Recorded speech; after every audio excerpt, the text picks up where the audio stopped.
flag of the United States of America and to the republic for which it stands, one nation, under God, indivisible, with liberty and justice for all. Please remain standing for a moment of silent prayer or reflection.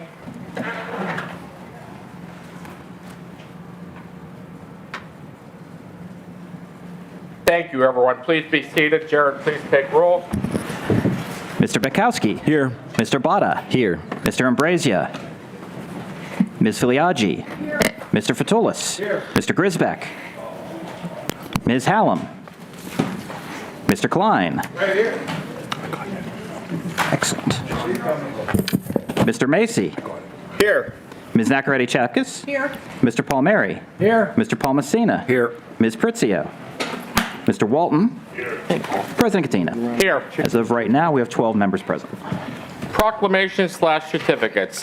13643-25. A proclamation recognizing Dennis Biondo. I'm sorry. I skipped the Chief Executive's cordial address and went right into proclamations. Madam Chief Executive, you're up.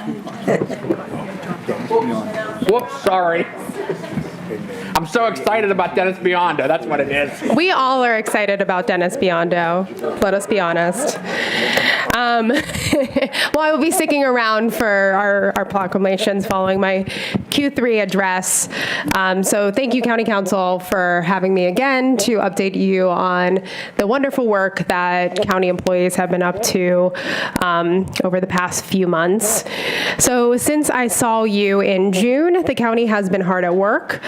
Once again, we are providing a supplemental memo that you have access to, and I will not be covering everything in that memo this evening because I would be here and we wouldn't be able to celebrate Dennis Biondo.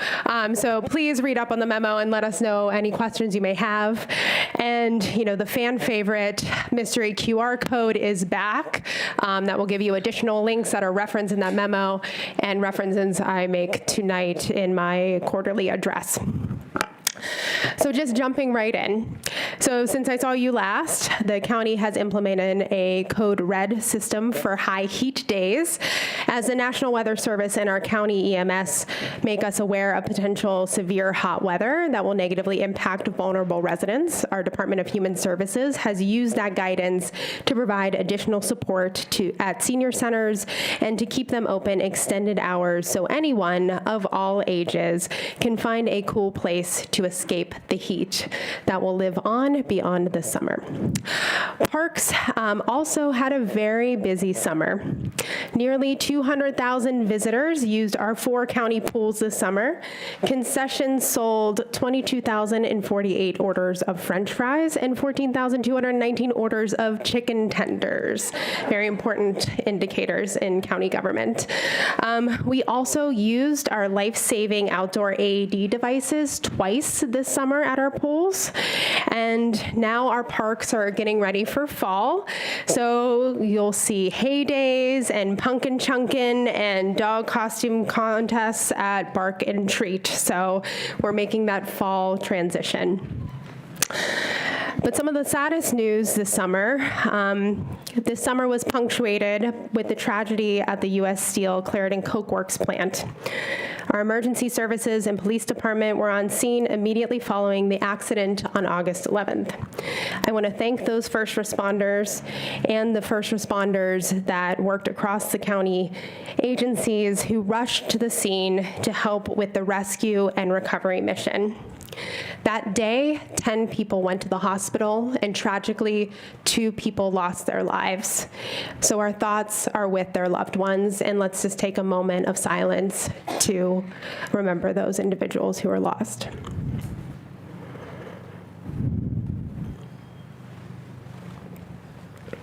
Thank you. We also had 2 health department employees who were on site that day for routine inspections, and I'm happy to report that both are okay and avoided serious injury. But it is a a very important reminder of the depth of the work that county employees do every day for all of us to keep us safe. Our health department also stepped up when it came to air quality updates immediately after the accident. I want to thank Dr. Van and her team for the clear and quick communications with the community, and I want to thank the partners with State Department of Environmental Protection and Carnegie Mellon University for providing mobile air quality monitoring units to the community so we could collect additional data on the quality of the air. We have, through that process, set a new precedent on how to monitor emissions post-event. Our medical examiner's office is not always one that we think about when we talk about our first responders, but they were also there on the scene that day, and their work continued on, compassionately working with the grieving families, identifying remains, and conducting autopsies for days after the accident. So I just want to thank all the county employees for their urgent and professional response to that tragic incident. Such a tragedy is a reminder that safety of our workforce must be top of mind. So I was pleased to sign my latest executive order on worker safety and protection just right before Labor Day. So thank you to the members of council who were there to attend that signing. So my next address to you next month, I will present the county budget for fiscal year 2026. In that address, I'll outline the great lengths the county has gone to this year for cost savings and efficiencies and additional measures we'll be taking to manage our resources responsibly while making smart and focused investments in our people and communities across Allegheny County. So as a precursor to those remarks, I want to spend a little time with you this evening highlighting what the county is doing to make sure that we can grow as a region. Flat revenues and decreasing contributions from state and federal partners mean that we have to grow our tax base through more robust economic activity, increasing our population, and getting more properties on our tax rolls, priority for many of you who sit up there in your seat. But achieving growth and development is much easier said than it is done. To truly achieve those outcomes, we must simultaneously focus our finite resources strategically, attract and retain businesses, align workforce programs, ensure equitable and high quality of life for our residents, invest in young people, welcome those who have moved to our region, have an ample and affordable housing stock. We must tell our story to the world and do so much more. In short, it takes time, money, focus, and collaboration. When we consider the future of Allegheny County, growth and investment are not just buzzwords. They are the practical drivers of job creation, economic stability, and community transformation. Growth matters because it creates opportunities for our residents, more good jobs, stronger neighborhoods, and the ability to keep families rooted here in Allegheny County for generations. Investment matters because it turns our vision into tangible progress. Progress you can see in our business corridors, in our main streets, in our downtown, in the neighborhoods that we all call home. That's why my administration is committed to balancing short-term action with long-term strategy. In the short term, we must act decisively when opportunities emerge. That's why we put in structure and resource in place to advance housing conversions downtown, support ecosystem in sector-specific business projects, and unlock key sites for everything from advanced manufacturing to mixed-use development. But long-term planning is just as important. Without it, we risk chasing opportunities instead of creating them. Through our comprehensive planning work, we're setting a roadmap for the next 10, 20, and even 30 years, aligning housing, transportation, business investment, workforce development, and infrastructure so that growth is not just strong, but sustainable, and ensures that everyone in Allegheny County can share in that prosperity. Limited resources means that we must be strategic, leveraging investments to maximize impact to the county as a whole. So we're working across agencies, across municipalities, and creating regional partnerships to ensure growth that benefits everyone from downtown to the Allegheny Valley, to the Mon Valley, to the North Hills, to the airport corridor. By coordinating, we share ambitions and solutions because challenges and opportunities don't respect municipal lines. So our approach must be regional and it must be collaborative. So that's what this comprehensive planning process is all about. I've been really encouraged by our early meetings with this plan. We're going to get input from the community leaders and members and from all of you in businesses across the county. We publicly launched the engagement effort this October. It will be a time-intensive process in getting all this input, but it will be invaluable so we can better align and make the most out of these investments. Because the decisions that we make today, both in the short-term actions and the long-term planning, ensure that we don't just respond to change, but we drive it. By strategically investing in downtown neighborhoods, businesses, and infrastructure, we are building a county where opportunity is shared, innovation thrives, and future generations inherit a stronger, more connected, and more resilient region. You can see how this balanced strategy comes to life and how our long-term strategies are grounded in concrete actions. Next month will mark 1 year since we unveiled the $600 million revitalization plan for downtown Pittsburgh alongside Governor Shapiro and our partners.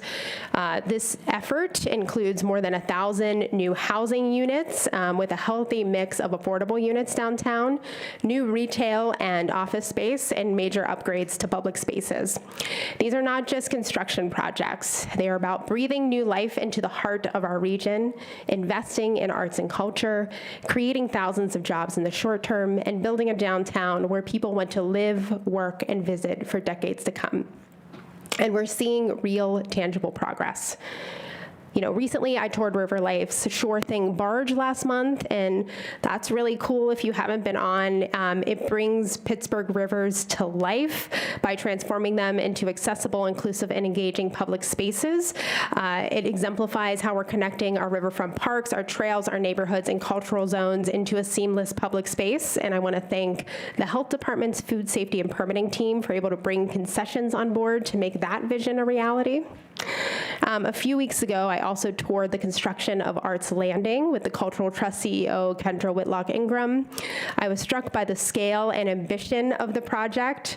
Arts Landing represents a major investment in downtown's cultural infrastructure. It blends art and recreation and community engagement. It's going to have downtown Pittsburgh's first ever playground, so it'll be family friendly. And it's a amenity that's not only great for tourists, but for Yinzers to enjoy year round. So the Pittsburgh Downtown Partnership is preparing to open a rehabilitated Market Square next spring, improving public experience and the infrastructure needed to host more events downtown. So I'm looking forward to touring that construction with PDP in the coming weeks. And both Arts Landing and Market Square will be open in time for the NFL draft in April.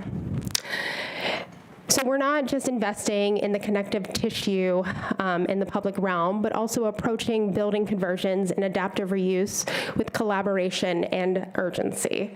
Downtown has 15 active residential projects that are underway, which will create more than 1,000 units of new housing and vibrant ground floor retail space. ACD has invested more than $3 million directly into these housing conversions with additional projects in the pipeline.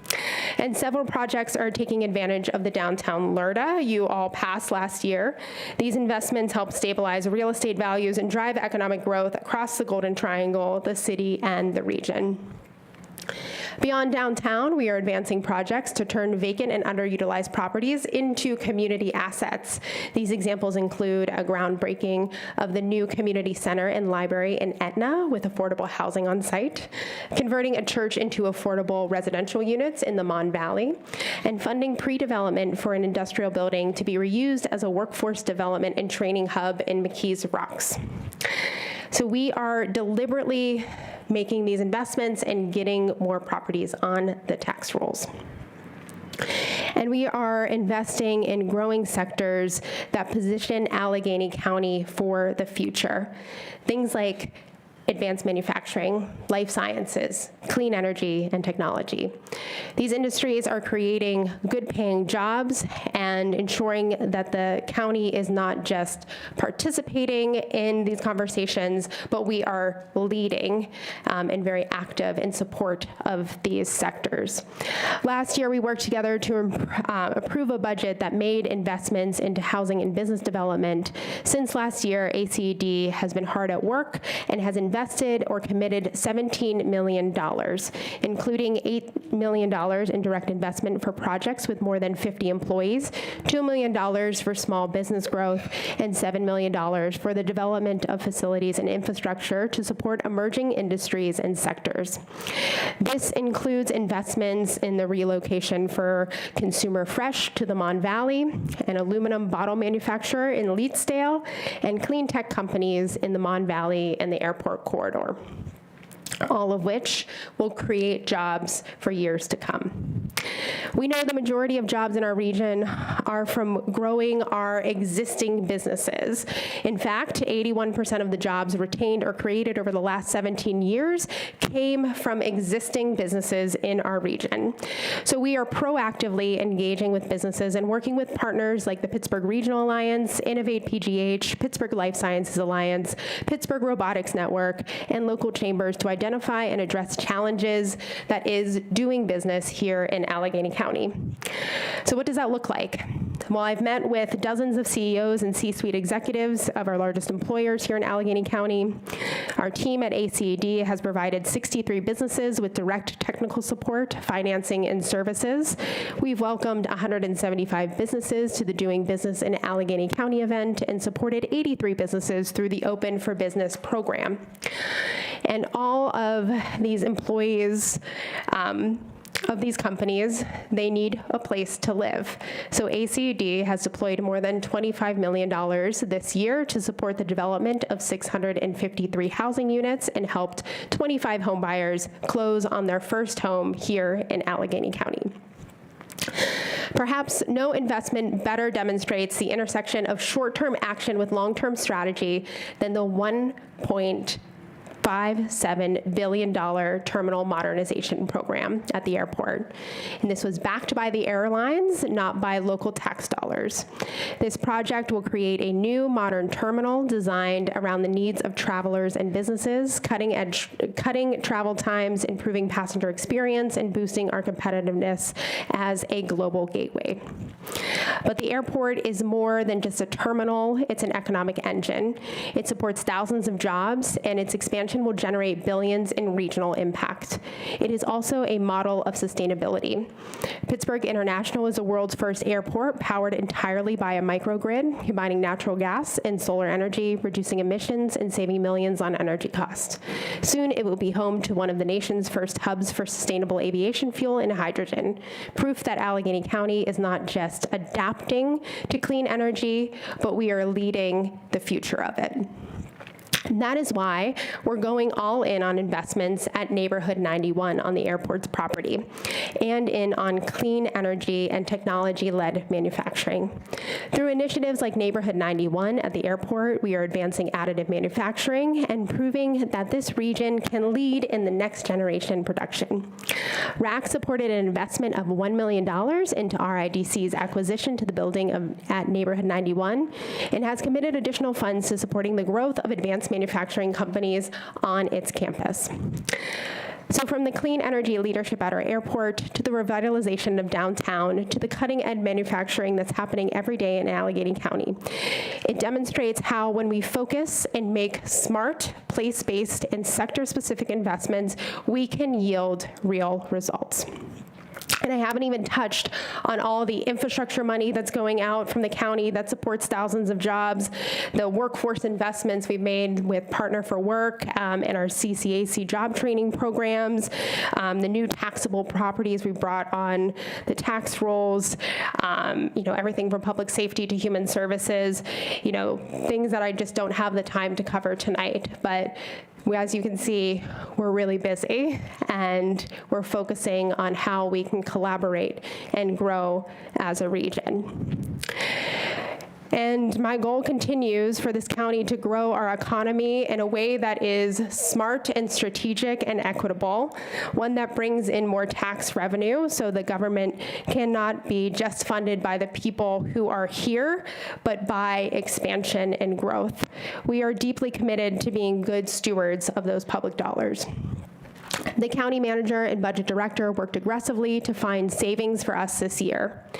They removed redundant contracts, they removed ineligible people from healthcare coverage, and we're tightening up healthcare costs and have made significant investments in the cane staffing and pipeline of nurses that has really bent the cost curve there.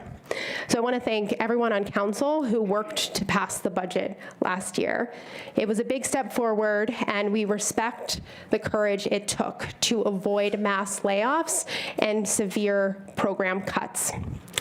And while we have been responsible with that money and have worked very hard to find savings, tariffs and inflation is driving up costs for the county.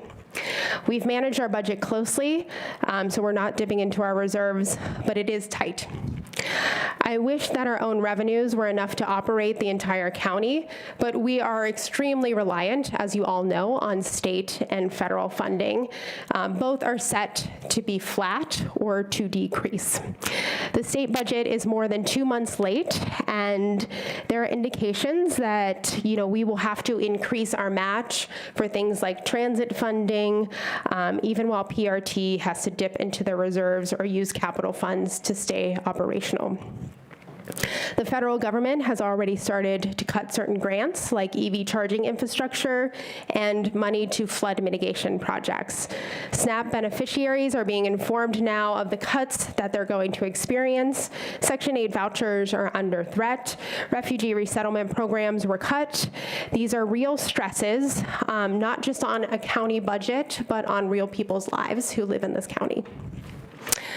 But that's why I want to end with a reminder that community is more important now than it's ever been. Things can feel really overwhelming if you're following the news. There are real cuts, real roundups and deportations, real lives being dramatically affected by the worst. And at that point, we have to still hold on to the hope that's happening locally. Homicides are down 45% this year in Allegheny County. Nurses at McGee won their election to unionize. Neighbors are stepping up to protect and help their neighbors. Beautiful civic spaces are being built that bring us together for free, to feel creative and to feel connected and inspired. And new bonds are being forged out of these tough times as we continue to build across divides and remember why we all call this place home. So now we have the opportunity to work together to make this home the best place that it can possibly be now and into the future. It's a community effort, and all of Yins are invited to participate in making Allegheny County the best that it can possibly be. And one way we're bringing county government out into the community is through County Connect. So we held our first County Connect this past summer in Shaler, and we had hundreds of people come and meet county staff and share their ideas for bettering their neighborhood. They met their neighbors, and they really just had a nice evening together to talk about why they love this place so much. Our next County Connect will be in Monroeville at the Convention Center on September 30th from 5:30 to 7:30. So I hope to see all Yins there. So with that, I will conclude, and I'm happy to take questions from council. Thank you. So at this point, we'll open it up to any questions. Councilmember Helen? Thank you, President Katina. Thank you, Executive Innamorato. That was a really exciting presentation. I look forward to your quarterly addresses every time. My first question is, you covered a lot of material here, but I'm just wondering if there is any update on the plan for a countywide reassessment, if there's anything we as council can do to help, or if you have plans on your own. Yeah, I think first and foremost, it's getting that loop bill in a place. We've been working with council members to make sure that, we have a product that is good, it's passable, it's implementable. And really, with our Government Review Commission, we have that opportunity, once we have council's picks to get that commission up and running. And I think that's a great venue to explore kind of how we can best move forward. Cool, awesome. I'm looking forward to it. My next question, I only get two, so I'm really weighing here, like which one to ask next. I guess my next question is, you talked about the state's bill being, budget bill being super late.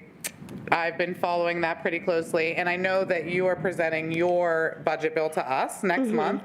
And so I'm just wondering, like, what is the process that you go through to be able to create a county budget bill when we don't know what the state's looks like?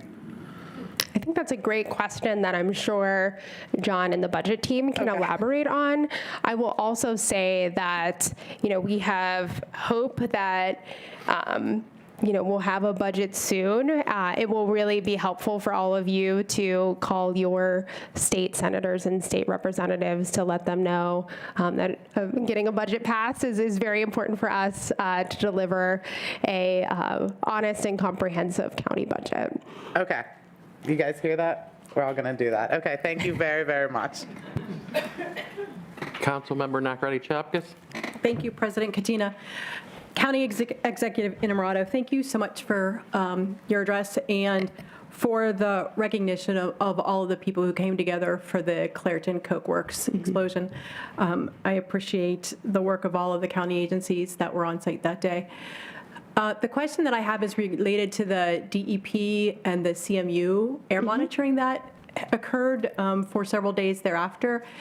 Is that information prepared in a report that could be shared with all of us so that we can get an understanding of what they were actually testing for and what the results were? So they've shared their initial findings with the health department, and we can, work with them to see if we can synthesize the data into something that is digestible. Because right now, if we shared the data, it would just be a lot of charts and graphs and things that really wouldn't be interpretable to the general public. But we'll work with the health department to get that information. I believe there are a few community meetings coming up in the upcoming weeks, and so perhaps I think that's something that will probably be asked of. So Yes, thank you very much. Thank you for putting that on our radar, Sure. And we'll be prepared to give a response to the community. Any other questions? Go ahead, Councilmember. Thank you, Madam Executive. I'm always looking forward to hearing your updates, and I'm very happy to say that I was part of the 14,219 orders of chicken tenders. Amazing. I ordered a soft pretzel. I don't know how many were ordered. But my question is about artificial intelligence. Recently, the federal government has said that they're investing a significant amount in the Commonwealth of Pennsylvania, and I was wondering if there were any plans on the county working with regional partners such as the Pittsburgh Technology Council or Allegheny Conference on developing plans for data centers and the energy requirements that are going to be needed for those. Sure. So data centers, I think as they exist now and as AI is advancing, is a necessary piece of infrastructure. But I think we really have to drill down into the details. For example, energy costs are going up for the average person. And if we add a very energy-intensive thing like a data center, it could drive up, and likely will drive up, costs for residents. So when we think about this type of development, we need to think about microgrids and energy generation on site and investing in energy efficiency and, working with our federal partners to encourage them to update power lines and the way that energy is distributed. So that is a critical role for the public sector to play in pushing those types of developments to make sure that they are done in a way that's sustainable and doesn't have negative impacts on our surrounding community. And I think the other thing around AI, we are, primed to be a hub for that, especially with our world-class universities like CMU. And also we need to think about always diversifying our economy. So not putting all our eggs in one basket, but thinking about how that works with clean energy and clean manufacturing, how it works with existing robotics, how it works, with a number of other additive manufacturing and manufacturing initiatives that we're pursuing. So it is part of the ecosystem, and also it is not the only thing, of course. Councilmember Klein? Thank you, President Katina, and thank you for your remarks, your address, Madam Chief Executive.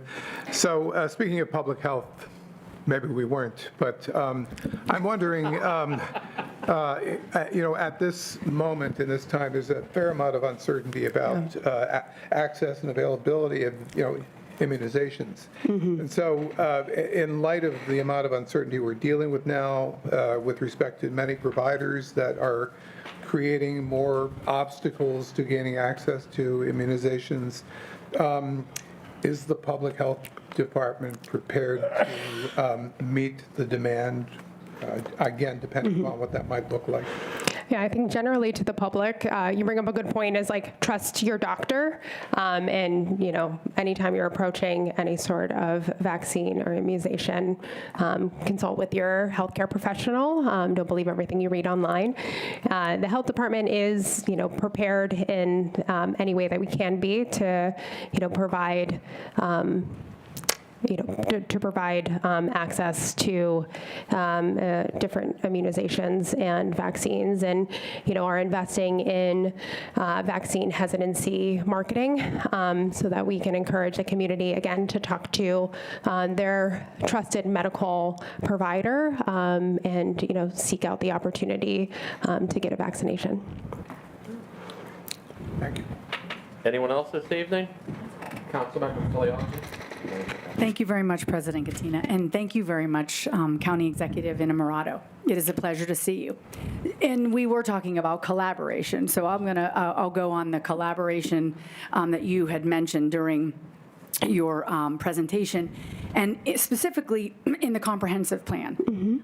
You have indicated in the report to us that you have held 5 comprehensive plan stakeholder meetings, and it will be open to the public engagement, or there will be a public engagement launch in October. Yep. And I'm sure someone's going to tell me it's in the QR code, but I didn't look at it yet. So for the constituents in District 2, which is in the nether regions of the northwest tier of Allegheny County, I'm interested to see if we have information regarding who was actually within the stakeholder meetings, if that's a transparency thing that we can be, someone from the office can give us some information on who was in those stakeholder meetings that you've already had, and some more detail as to the public launch, so that members can push that out to Of course, we're happy. Public leaders and have them be part of that discussion. Yeah, and we're part of the collaboration. Sure, of course. The more the merrier when it comes to the comprehensive planning process. I do. And we have about 16 months left to go before we actually have a plan in place. So we will get you all the information that we need to be able to blast it out to your district and make and all sure the that districts. Yeah, of course. Right. Of course. We want to make sure that County Council, you are at the table and that you have all of the tools and the details to be able to share it with your constituents and be able to actively partner and participate in those sessions. Thank you very much. Yeah, of course. Councilmember Howell? Thank you, President Katina. 2 quick other ones, because other folks didn't ask questions. First one is, is there a plan for eviction prevention funding to be in the budget that you'll be presenting to us next month? We'll be presenting the budget next month, and we are considering, right, like you touched on it, the uncertainty around the state budget, what's going on at the feds, things like the jail population are driving up unexpected costs to the county. So, we'll we'll look at all of that comprehensively and, give council, a thorough look at what we're thinking as far as investments. And we have a new population manager at the jail who is working to get that population down, so hopefully that happens. And then second one, also really quick, are the winter Code Blue winter shelter, is that planning to open at the typical November 5th date or November 15th date, or is there any plans or opportunity to open that a little earlier this year? I'm not sure, but I will speak with Director Dalton and we'll get you that information as soon as possible. Okay, thank you so much. Of course. Any other questions? Just one question for me. For the Government Reform Commission and reassessments, what are we expecting to glean possibly from the Government Reform Commission? What new ideas or what do you think that they might offer to this?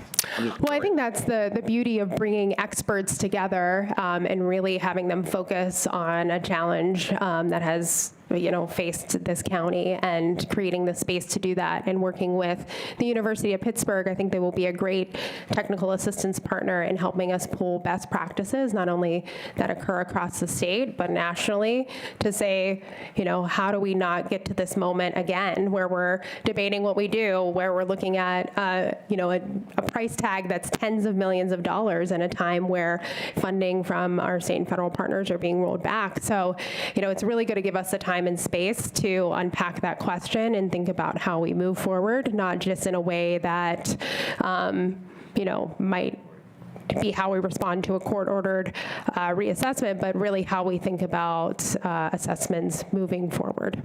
No, I understand that. My only concern is that I think it's going to take a little while to obviously get everything from that report and such. And the court order, I'm afraid the court order is going to be here sooner than later at this point, which is, we're obviously all dealing with at this point in time. So. Yeah, of course. And, as you know very well, that reassessments are very expensive. So Yes. it would take time to raise that revenue. You still don't, you don't think there's any appetite at the state with Senator Fontana's bill at this point in time? We continue to have conversations with Senator Fontana and encourage him to, reach across the aisle and, try to gain support and momentum for his. As a reminder, Pennsylvania is the only state in America that does not mandate statutorily regular reassessments of property.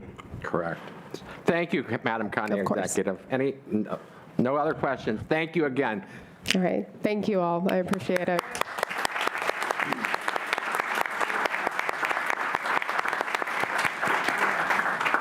Ready? You're up. Proclamations/certificates, 13643-25. Before proceeding, please let the record reflect that Mr. Ambrosia, Mr. Grisbeck, and Ms. Hallam are all now present. 13643-25 is a proclamation recognizing Dennis Biondo for his contributions and successes to Allegheny County, sponsored by Councilmember Katina and all other members of council.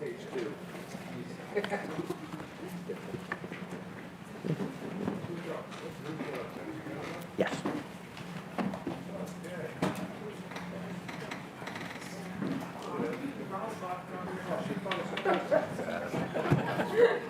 I know, it really does. Okay. Well, thank you. It's really something of an honor to recognize Dennis Biondi for everything he does. And so this evening, we have a proclamation to pay tribute to him for what he has done. So just a couple of, as you might not be surprised, preliminary remarks. So I would say that Dennis Biondi is quite simply the consummate public servant.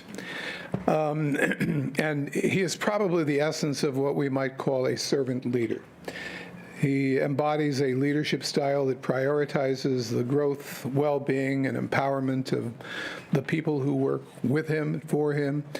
And ultimately, the greatest beneficiaries of his commitment are the countless numbers of our county community, countless members of our county community who have been served so well by the cane system that he leads.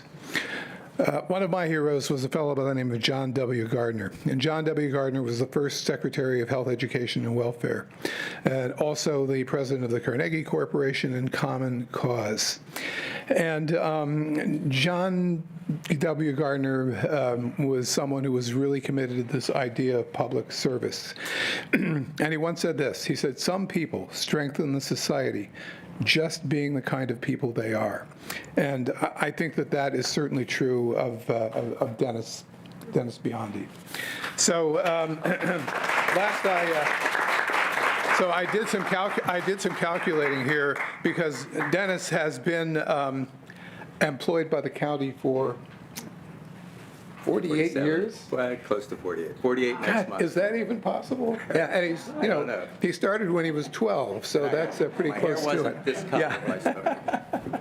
So we have a proclamation, and I will share this with you. And of course, typically the presenter reads the proclamation, and it was originally 12 pages, but we've gotten it down to 2. So that would.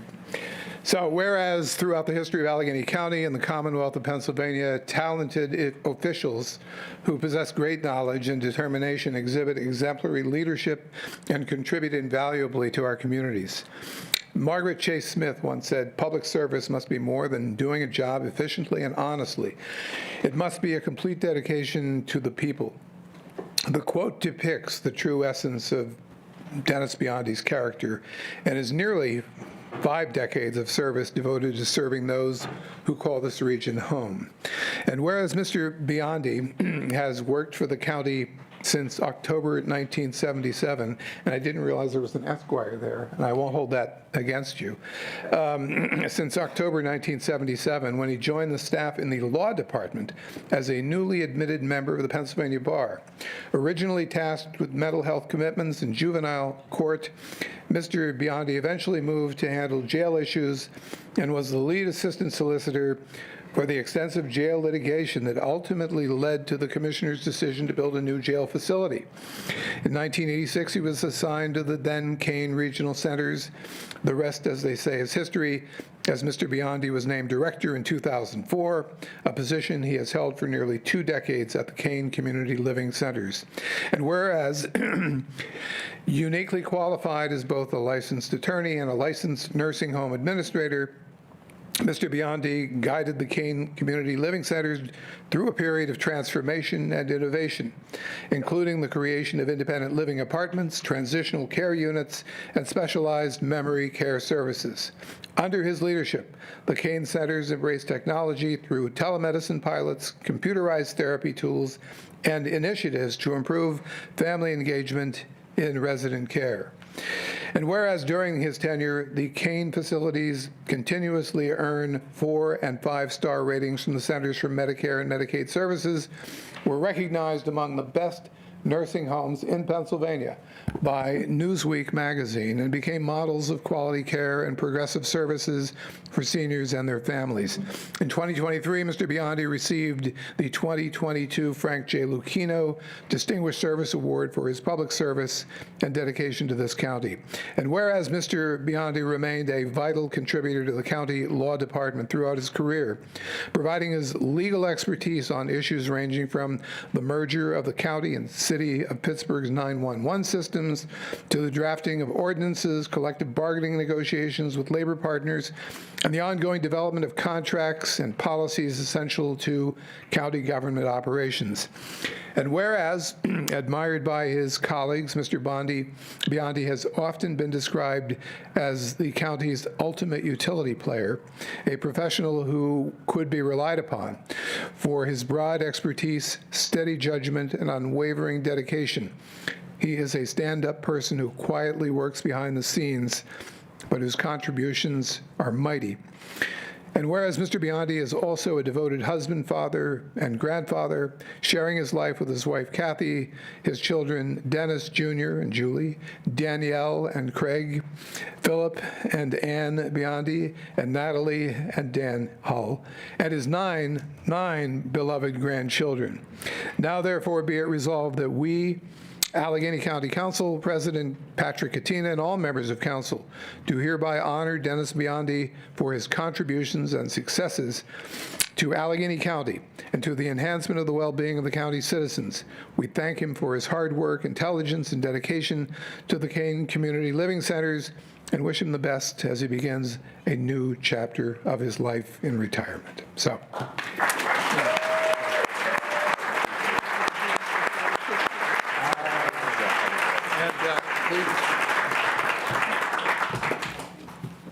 Well, I don't know what to say after hearing all that. I've forgotten a lot of it, but I feel honored. I feel privileged to have worked for the county for this many years. It's hard to leave a lot of good friends, colleagues behind. I see some of them here with me today. My wife is here. One of my children are here. Several members from the law department are here. And the one thing that I think we recognize, but we don't admit or don't say it enough is there are a lot of good people that work in Allegheny County.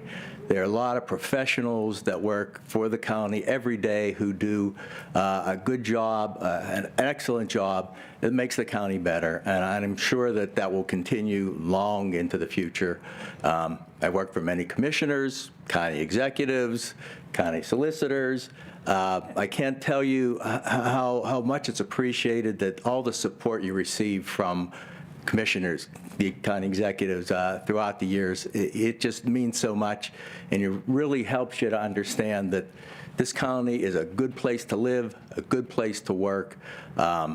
I tell everybody that when I meet them, and again, I can't say enough for council for all that you've done throughout the years to support not only the Kane centers, but all the work that the county council does for all the various departments and all the work that the departments do. I've touched a lot of the departments through the years, and I just can't enough say how professional they are and all the good people that work for the county. So I know your agenda is long tonight. So I just want to say thank you, and you're not done. Thanks.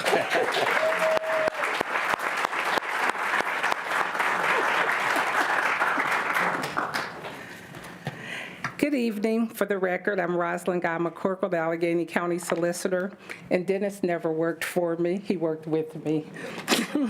Thank you for allowing us a few minutes on today's agenda to celebrate the retirement of our colleague and friend, Dennis Biondo. When your life revolves around work and family, finding an appropriate gift becomes a challenge.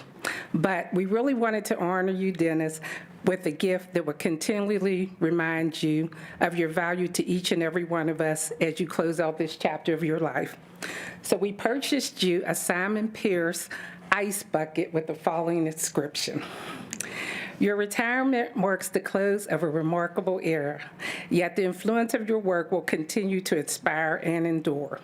Through your dedicated legal counsel to Kane and the Allegheny County Law Department, you have laid a lasting foundation of excellence. For 47 years, you have provided outstanding leadership in advancing the mission, vision, and values of Kane. Your guidance has been defined by compassion, integrity, respect, sustainability, and a commitment to continual improvement for staff, patients, and families alike. As we reflect on your journey, balancing the role of Director of Kane with your service as Assistant County Solicitor, this quote resonates deeply. The best way to predict the future is to create it. May this next chapter bring you boundless joy, and should you ever seek rest, know that your room is always ready. Congratulations.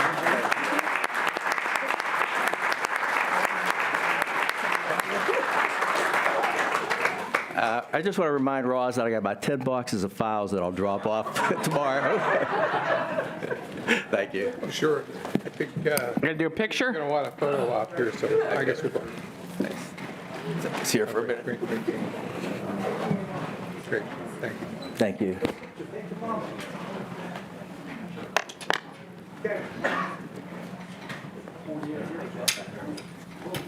Yes, that's your prop.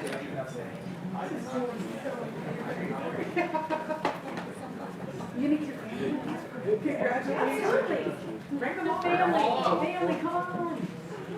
DJ.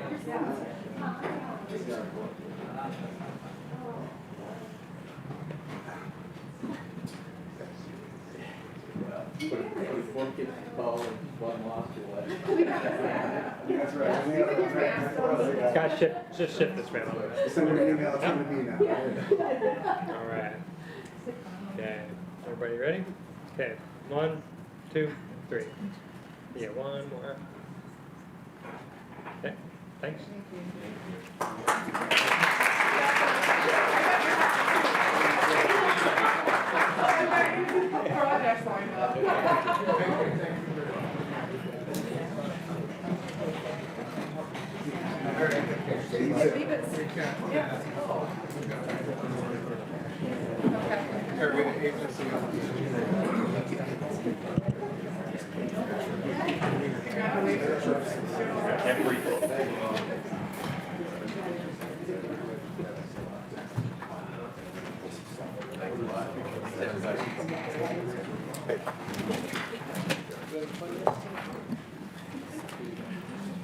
One 13644-25. A proclamation recognizing the Allegheny County Department of Human Services Area Agency on Aging on being recognized through the 2025 U.S. Aging Innovations Award, sponsored by Councilmember Klein and all other members of council.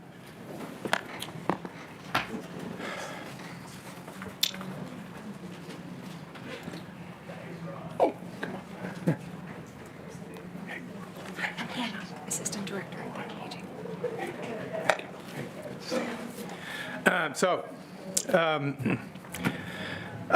A great way to start a presentation to the Allegheny County Area Agency is to bring some focus to, what is the central challenge that they face, and that is providing much-needed services to a large, and you might even say growing, population.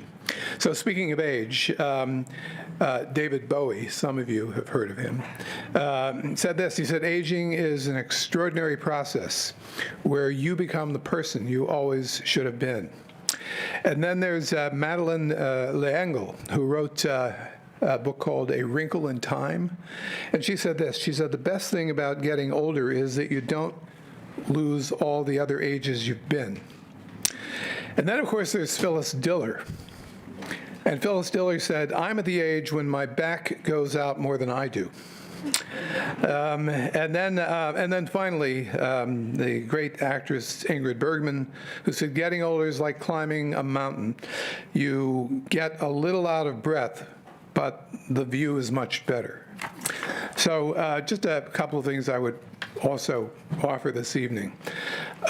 Clearly, how a society treats the aging and the elderly is a reflection of a society's core values.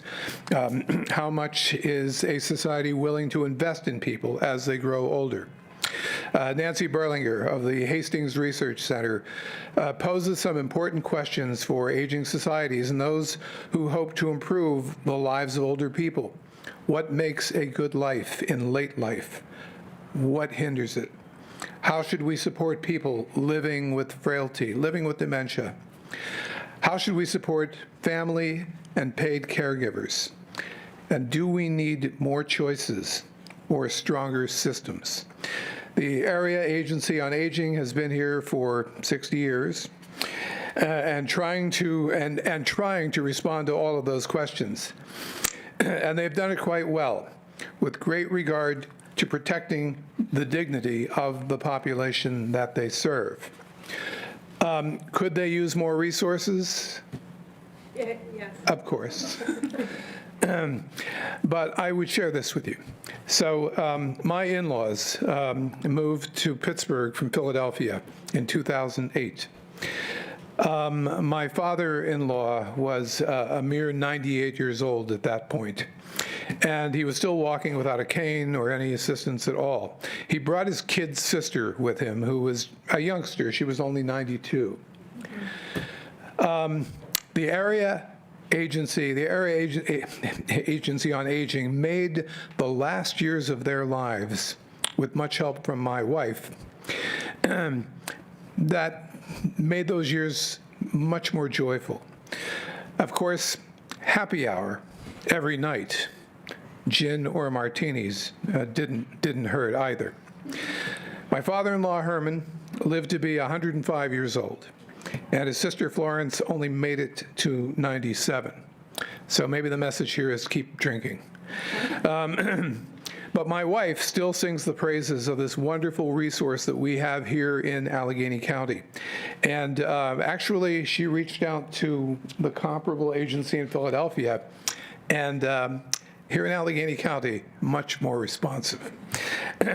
So it is my privilege to stand here tonight and to join all of my colleagues in recognizing and in honoring this great agency for the really important work that you do. So thank you very much. Is very touching. Thank you so much. My name is Hannah Hardy. I'm the Assistant Director for the Area Agency on Aging. And on behalf of our Director, Erin Dalton from Department of Human Services, my Director, Dr. Shanna Tharp-Gilliam, she's on bereavement leave, otherwise she would be here today with you all. I just want to thank you all. Those comments were very touching. And we just celebrated on Friday my father's 80th birthday. And I have a video of him talking about the importance of friends and family. And that is, as you said, how we all treat the oldest in our community is so important and really says a lot about our community. So we appreciate your support. We will keep coming to you. We need your support, and please reach out to us. And thank you very much for recognizing the important work that we do.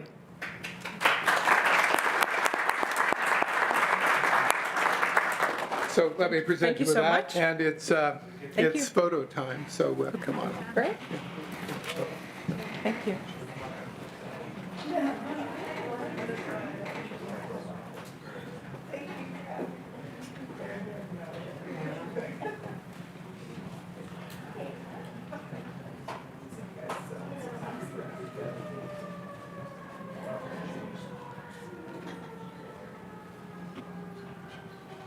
All right, ready? Okay, 1, 2, 3. Thank you.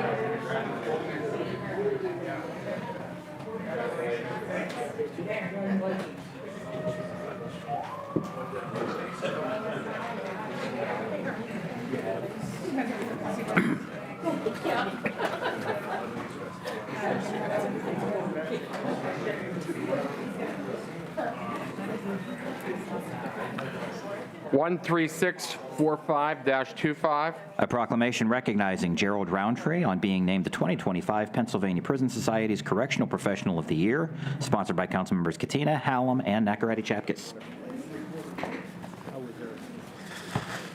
Hello, everybody. Happy Tuesday. Ian's know how I feel about proclamations. So if I'm up here presenting one, you know it must be a big deal and very, very important. And today, I have the honor of presenting Unit Manager Roundtree with a proclamation. And before I get to the language of the proclamation itself, I just want to tell you guys a little bit about my personal experience with Unit Manager Roundtree, because I spend a lot of time in the jail. Fortunately now, for good reasons, as a member of the Jail Oversight Board. And over again, we were getting calls from loved ones and especially children who were incarcerated in the jail, and they were just not having a great experience. They were often being left out of conversations when it was coming to reform of the jail. And ever since Unit Manager Roundtree has become the unit manager of the children's pods and the women's pods, I almost never get a complaint about those areas. And that is something that I can tell you every single other pod in the whole entire jail, every other area I could find something about. But since he has taken over, and that's true, I got so many calls before from those two areas and they've almost gone down to zero. And I know it's because of him and his hard work. We're very fortunate to have him coming to us, first working at the Wall down at Western and then SEI Chester. And I'm so thankful that you decided to come to the Allegheny County Jail. We have a great warden and a great administrative team, and I'm just so excited to have you in the position you're in. I think it's very well deserved. So A proclamation recognizing Gerald Roundtree. Whereas Gerald Roundtree devotes his career to the care, custody, and rehabilitation of incarcerated individuals, serving as a leader and role model within the Allegheny County Jail and demonstrating an unwavering commitment to public service. And whereas joining the Allegheny County Jail as a captain in August 2023, following a lengthy career in state corrections, Unit Manager Roundtree has risen through the ranks to positions of leadership, earning the respect of his colleagues and staff through his steady guidance, his fairness, and his ability to transpire others to meet the highest standards of correctional practice. And whereas in March 2025, Unit Manager Roundtree became Unit Manager of the jail's juvenile unit and was reluctant to take on the assignment of leading Allegheny County Jail's juvenile unit, as kids he felt were a little out of his comfort zone. But ever since, he has never been more motivated and is excited to go to work each and every day. And whereas in recognition of his exemplary service, Unit Manager Roundtree was named the Pennsylvania Prison Society's Correctional Professional of the Year for 2025, which I believe you'll be honored in Philly next week, an honor that recognizes his outstanding contributions to improving correctional practices and fostering a culture of humanity and professionalism in the field. And whereas under his leadership, Unit Manager Roundtree has worked to implement initiatives that improve safety for both staff and incarcerated individuals, reduce recidivism, and foster an environment that promotes opportunities for change, growth, and successful reentry into society. And whereas his mission is to change the culture, a guiding principle that underscores his dedication to shifting corrections toward a model that prioritizes safety, respect, and opportunities for growth, and his success in doing so has earned him recognition at both the county and state levels. And whereas on the people side, he's been focusing on changing the attitudes of the corrections officers he supervises. Really excited about that. He understands that they have spent years working in a system where corrections officers tend to keep their distance from the incarcerated residents. Unit Manager Roundtree encourages corrections officers to be social and interact with the kids, urging them to pick up a ping pong paddle, challenge someone to a game of chess, or microwave some popcorn for movie night. He believes in the importance of supporting people who are incarcerated and states, sometimes the biggest thing a man or a child needs is support, and sometimes you can't get that from family. And whereas correctional professionals often serve in difficult and underappreciated roles, and Unit Manager Roundtree's recognition by the Pennsylvania Prison Society is a testament to the importance of his service, the strength of his leadership, and the lives touched by his work. Now, therefore, be it resolved that we, Allegheny County Council members Patrick Katina, Bethany Hallam, and Michelle Nakaradi-Chapkus, do hereby congratulate and honor Unit Manager Gerald Roundtree on being named the 2025 Pennsylvania Prison Society's Correctional Professional of the Year, and extends deepest appreciation for his decades of service, his dedication to changing the culture of corrections, and his lasting impact on Allegheny County and beyond. In witness whereof, I have hereunto caused the seal of the County of Allegheny to be affixed this 9th day of September 2025. Congratulations.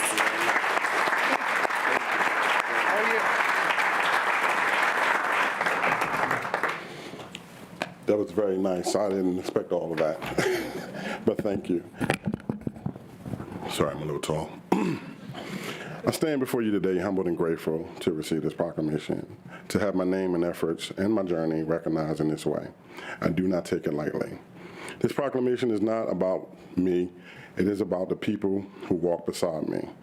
It is about my warden. It's about my chief deputy who believed in me when I didn't believe in myself.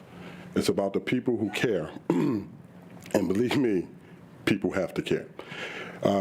It is when I needed it most that people challenged me and allowed me to do what I can do to be with juveniles and to help women. It is also a reminder that progress is never made alone. It is built on teamwork, community, and a shared vision. I accept this recognition with deep respect. I promise to continue living up to the values and that this proclamation represents: discipline, responsibility, fairness, and commitment to something that is greater than myself. To those who have made this possible, I say thank you. I mean it from the bottom of my heart.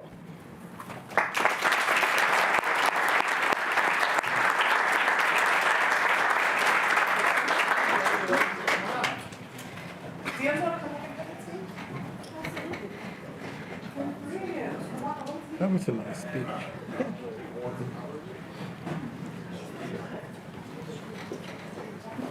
beautiful. That's the other guy on board. Yeah.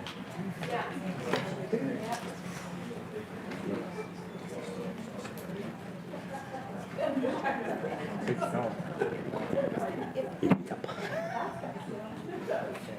Ready? All right, 1, 2, 3. Got it. He's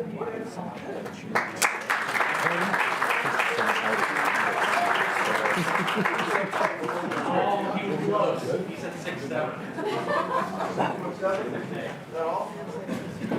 Oh, she's downstairs, so you can pop in. And soon. Scott, thank you so much. Congratulations again on fun ability. Oh, yeah, bring me one back, okay?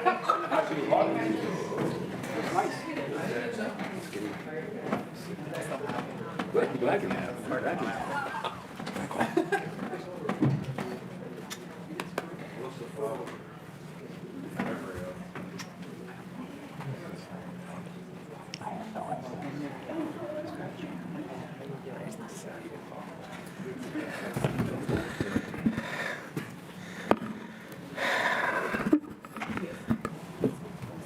Well, many years ago, Colleen and I unfortunately share a tragic bond.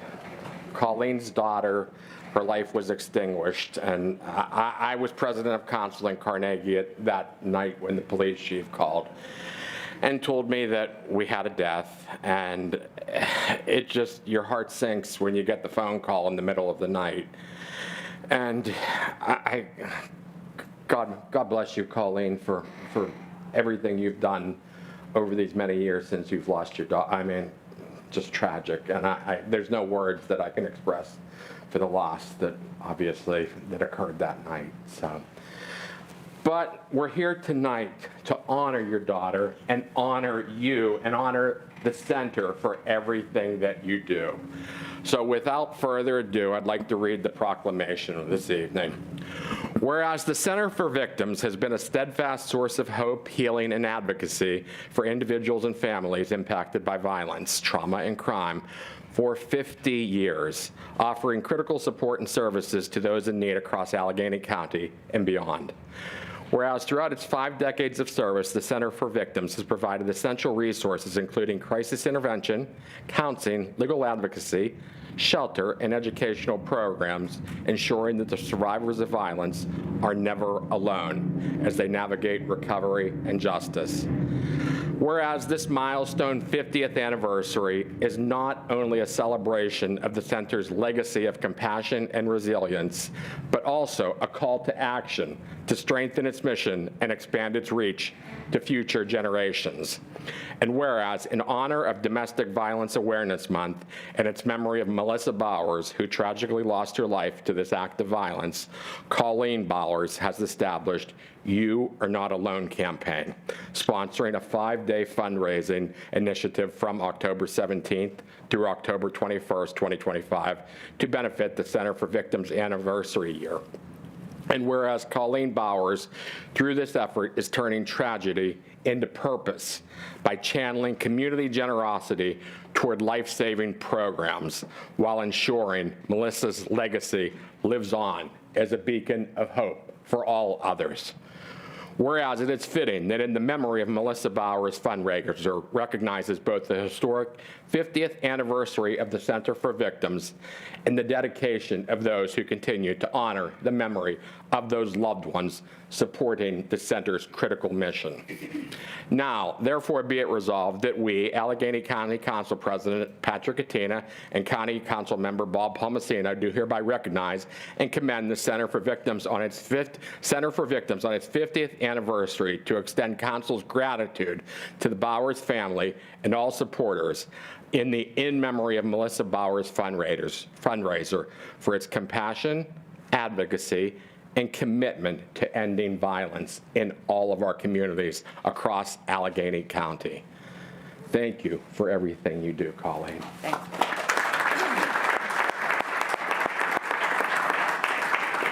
Want to say something? Let me get this out of the way.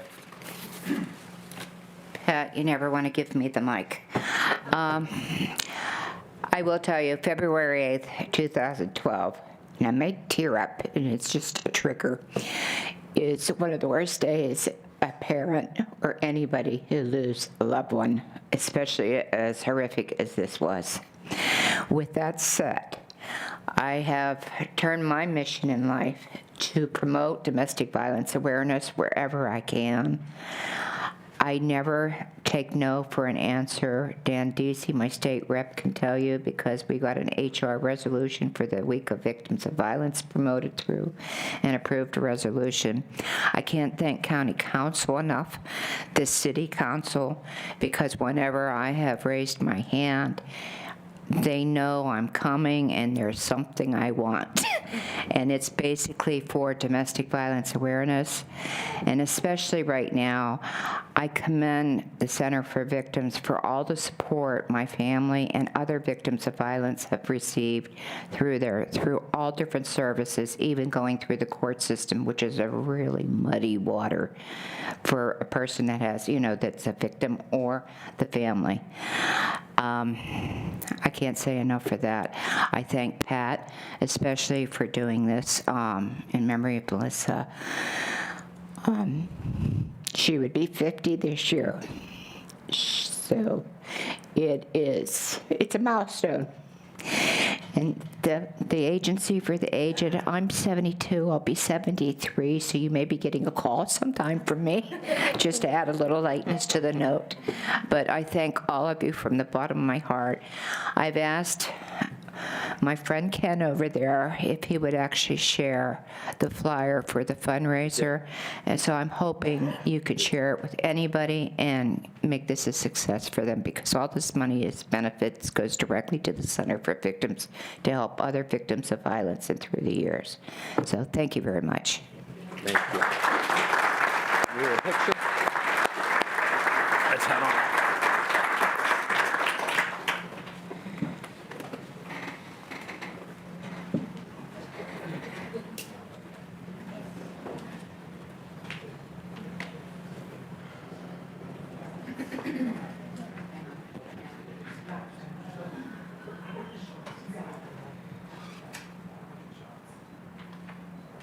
Ready?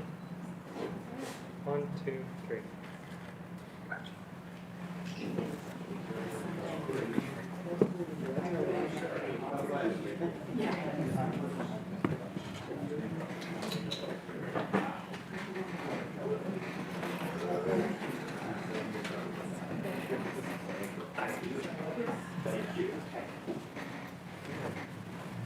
You can read the next one, Jared. 13647-25 is a proclamation recognizing September as Love Your Library Month in Allegheny County, sponsored by Councilmembers Filiaggi and Ambrazio.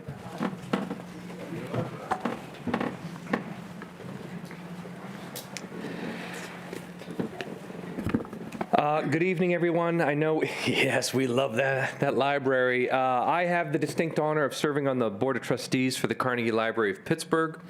That is a wonderful opportunity to see the inner workings of the library. Of course, our friends here know that I love to support the library. September 27th, I'll be at the Children's Literacy, where I'll be bringing my daughters who love the library even more. And then, of course, I'll be enjoying you for luncheon on September the 30th as well. But I'd be remiss in not mentioning that there are perks to being a councilman, and they are as follows. I have a 7-year-old who, put down your phone. I have I have a daughter who is in love with the library. And we may have a few overdue books. So as part of that, we decided to drum up some proclamations. So hopefully, it has nothing to do with Love Your Library Month. It has everything to do with Gianna Ambrazio and her late books. So, but please, everybody, I encourage you to get to the Carnegie Library, to get to all the libraries, because it's magnificent. And if you have children, it's magical. So. I'll tell you what you give me too. I'm just gonna. Okay. So that was the funny stuff, and I get to do the serious stuff. But also my anecdotal story is that I was telling the ladies that about 5 years ago I was reintroduced to the library. You know, raising kids, as you know, lots of overdue library books and lots of chaos. But I had an opportunity to go to one of the fundraising events at my library, which is Northland Library, and I discovered that, oh my goodness, I don't have to fill my house with books that nobody wants from me. And like my mother gave me boxes of books, I said, I am going to get my new library card. And I will tell everyone, yins included, that your online library card is the best thing that ever happened. If you're a tapper, you should have your online library card. So I do love the library, and I live loving the library. Thank you very much. So on to the proclamation, which declares September Love Your Library Month. Whereas today's libraries are vibrant community centers that provide information access to residents of all ages, offering innovative resources and fueling creative and civic engagement. And whereas libraries help children and families discover new and exciting worlds through collections, access to computers, digital resources, and special programming.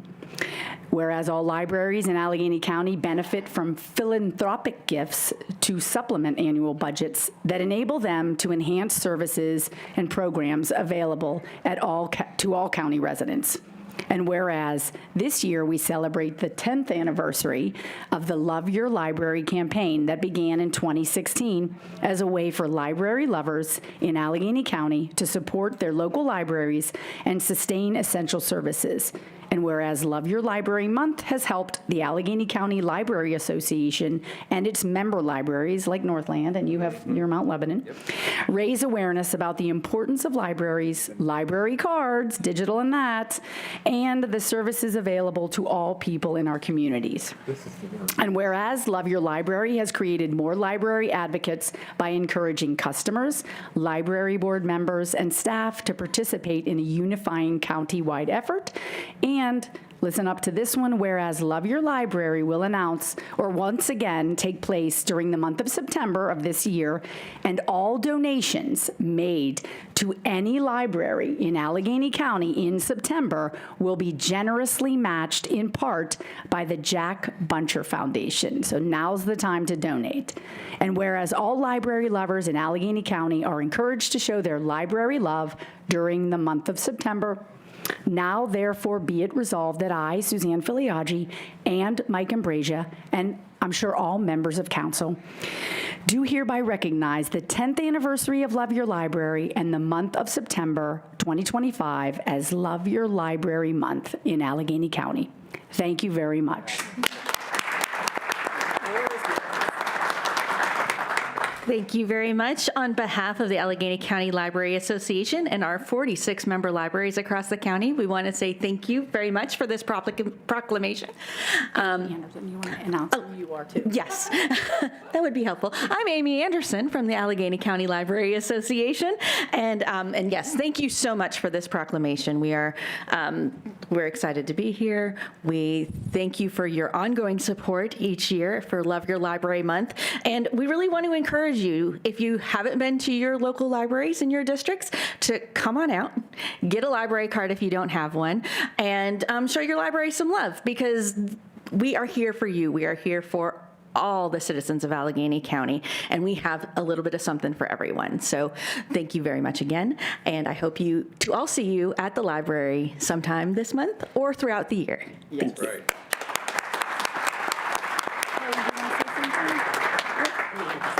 Okay.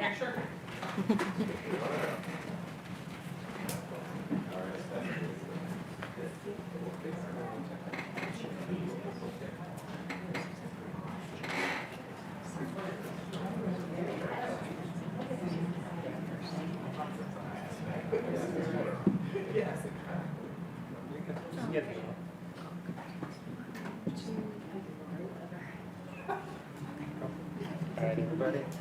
Hey. All right, 1, 2, 3. Gotcha. Jared,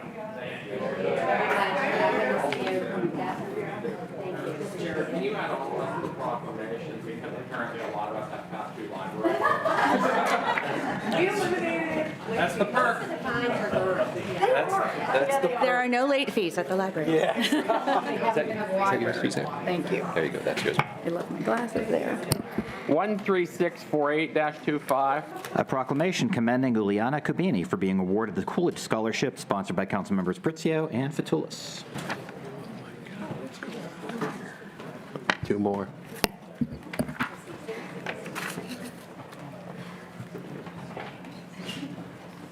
Thank you. I'm very honored here to recognize Uliana Kubini for the Coolidge Scholarship awardee. So whereas created by the Coolidge Foundation in 2016 to honor former President Calvin Coolidge, the Coolidge Scholarship covers the full expenses of 4 years at any American college or university and connects recipients with a network of other academically gifted students via the prestigious Coolidge Senators Program. And whereas Fox Chapel area high school student Uliana Kubini was one of 5 of nearly 5,000 student applicants across the country to receive the full Coolidge Scholarship. And whereas throughout her time at Fox Chapel High School, Uliana has demonstrated leadership abilities in various extracurricular activities such as technology, student association, where she is vice president, president-elect, has competed in data science, analytics, and debating technology issues, speech and debate club, where she served as a director of speech, and the science fair club, where she is co-president. Whereas under the guidance of Dr. Robert Shanks, she conducts research in microbiology at the UPMC Vision Institute, has written many articles for various think tanks on public health, both inside and outside the country, and wants to study public health or human biology with the intent of becoming a doctor. She also runs an e-commerce company that has onboard vendors across the country and the world, and serves as the Director of International Relations for the Mitindo Network Development Initiative, which is a free market think tank based in Uganda. Now, therefore, be resolved that I, Allegheny County Council Member Anita Pritzio, do hereby commend Uliana Kubini for being awarded the Coolidge Scholarship. I commend her leadership and wide range of efforts to improve her community and the world.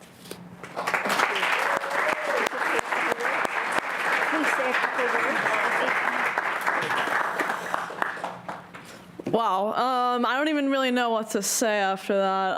Thank you so much to everyone at the council for honoring me with this proclamation. I would also like to thank all the amazing public school teachers that we have here in the Pittsburgh area. I think if it weren't for some of those really incredible teachers, not just in the high school level, but dating all the way back to elementary school, those people were some of the most tremendous influences on my life, and without them, I wouldn't be the person that I am today. So I'm incredibly grateful to the entirety of the Pittsburgh community, and especially to the teachers and everybody here in this building for giving me this incredible opportunity and for recognizing me. Thanks so much.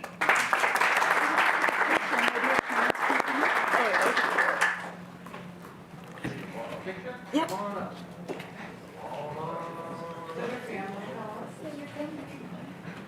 Jared, you can give Jared your phone and he'll snap some pics. She really does. Like, This guy from here will take pictures for you with your phone.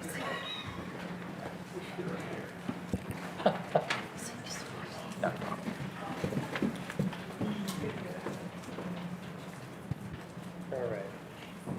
Okay, you go ahead first. Don't worry about it. I'm actually fine. Get your pinky out of the way. All right, everybody, right here. Okay, ready? 1, 2, 3. Got it.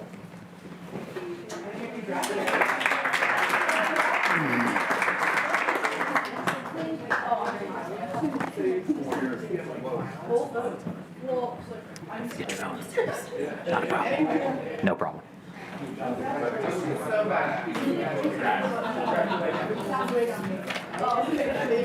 Wow, pretty smart, huh? 13649-25. A proclamation commending Allegheny Cleanways on its 25th anniversary, sponsored by Councilmember Pritzio. Thank you so much. We have a proclamation here, let me get this up here, for a proclamation recognizing Allegheny Cleanways 25th anniversary.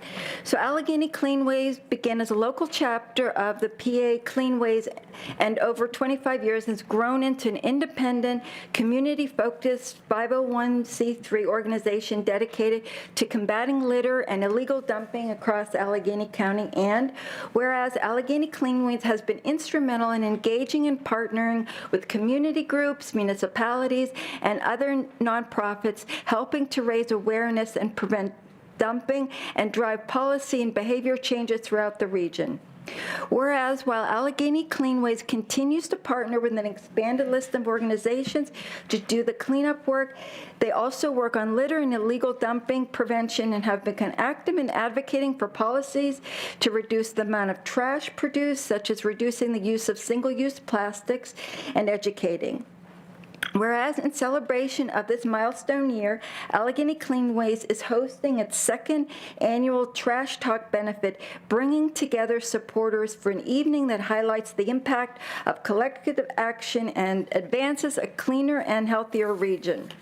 And now, therefore, be resolved that I, Allegheny County Council Member Anita Preto, do hereby commend Allegheny Cleanways on its 25th anniversary, thanks its staff, volunteers, and supporters for their remarkable efforts, and calls upon all citizens to join in supporting this vital organization as it continues securing a cleaner, healthier, and more vibrant Allegheny County for generations to come. Thank you very much.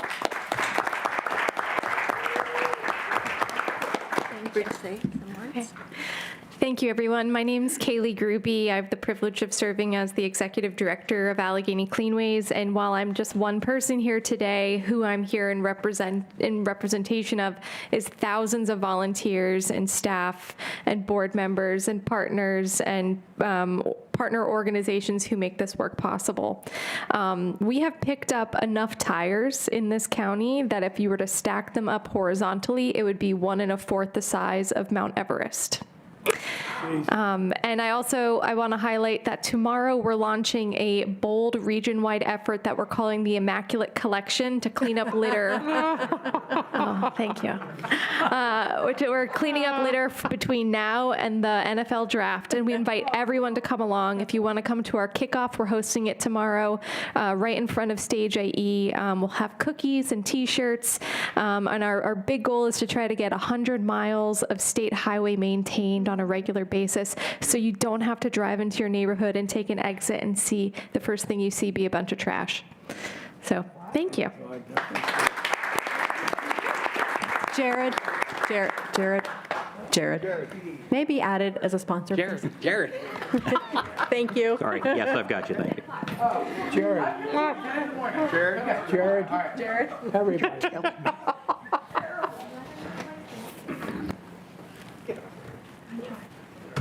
Everybody ready? Okay, 1, 2, 3. One more. 1, 2, 3. Got it. Right. Can you imagine that many tires in the water? Incredible. They get tens of thousands of pounds of litter every day. It's incredible amount. 13650-25. A proclamation recognizing the Young Democrats of Allegheny County on the occasion of their 90th anniversary, sponsored by Council Members Grisbeck and Botta.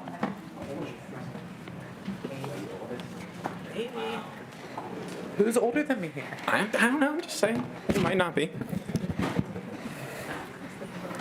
All right, I'll wait for the rest of the Young Dems to meander up here. With myself, we have fellow Young Democrats, Councilwoman Hallam and Councilman Botta representing. Presidents, former Yes, we've got lots of so many members of Young Dems up here, current and prior leadership. Young Dems are a big part of what got me involved in politics in Allegheny County, and in an era in which I think a lot of people have a very low amount of faith in our politicians and our political process in general. It's no surprise or no new news to people that the Democratic Party is polling in the low 30s. I think the Young Democrats of Allegheny County really do a fantastic fantastic job of meeting people where they are, meeting, the general electorate where they are, but especially young people. As one of the many, many young people that is very disenchanted in our overall political process, I really appreciate the great work they do to kind of bring young people back into the fold and get them engaged, because I think it really is important that we have young voices involved in this process. Whereas the Young Democrats of Allegheny County, affectionately known as YDAC, was founded in August 1935 at a meeting in the 8th Ward Democratic Club to provide a forum for young individuals under the age of 40 to become active in public service, civic engagement, and democratic politics within Allegheny County. And whereas the first officers of YDAC name were Joseph M. Barr, President Mary Frey, Joel Van Kirk, and Ruth Shaw, Vice Presidents Mary Driscoll, Corresponding Secretary Genevieve Blatt, Recording Secretary Frank Nerone, Financial Secretary and Treasurer J. Frank McKenna Jr., Solicitor. I think Jordan just wanted to punish me with that one. 2 delegates were then sent to the Democratic Convention at Milwaukee, and soon after established its headquarters at a downtown club, currently residing at 22 Wabash Street, Pittsburgh, 15220. And whereas for 9 decades, YDAC has served as a training ground for future leaders, equipping young Democrats with the skills, experience, and networks necessary to serve their communities and advance the values of fairness, justice, and opportunity. And whereas YDAC has consistently encouraged civic participation by registering new voters, organizing community service projects, supporting Democratic candidates, and engaging young people in meaningful dialogue about public policy and government.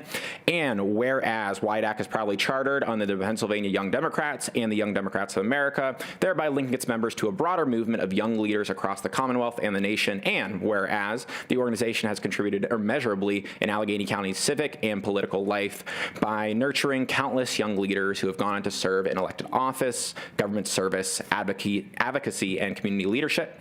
And whereas the 90th anniversary of the Young Democrats of Allegheny County marks not only a milestone in its organizational history, but also an affirmation to the energy, vision, and leadership of young people who continue to shape the future of Allegheny County. And now, therefore, be it resolved that we, Allegheny County Council members Dan Grisbeck, Jordan Botta, and Bethany Hallam, do hereby recognize and commend the Young Democrats of Allegheny County on the occasion of their 90th anniversary and extend gratitude for their decades of service to the community and their continued role in strengthening democracy for generations to come.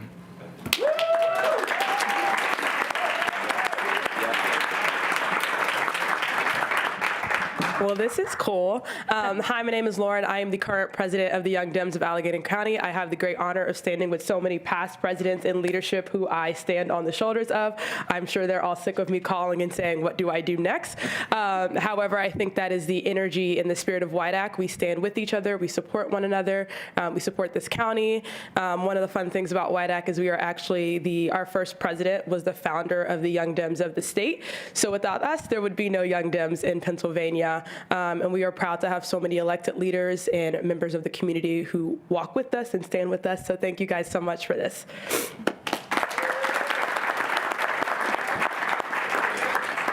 Don't speak forever. Here we go. Jared, may I be added to this one as well as a co-sponsor? Jared.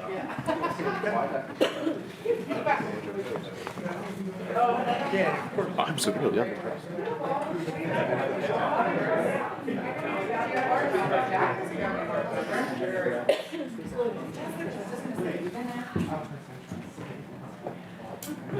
Can you all just wait for Molly to come down.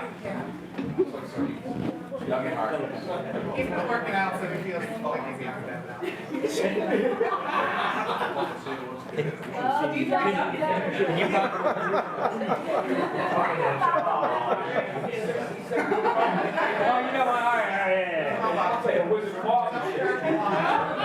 Okay, right here, Chris.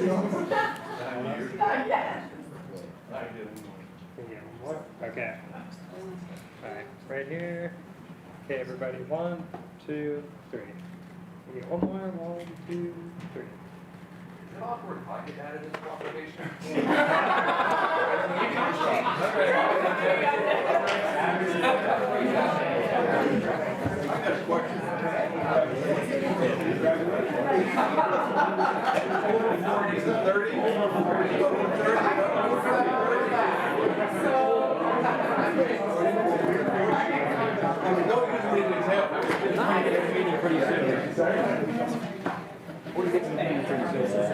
How are you? Nice to see you.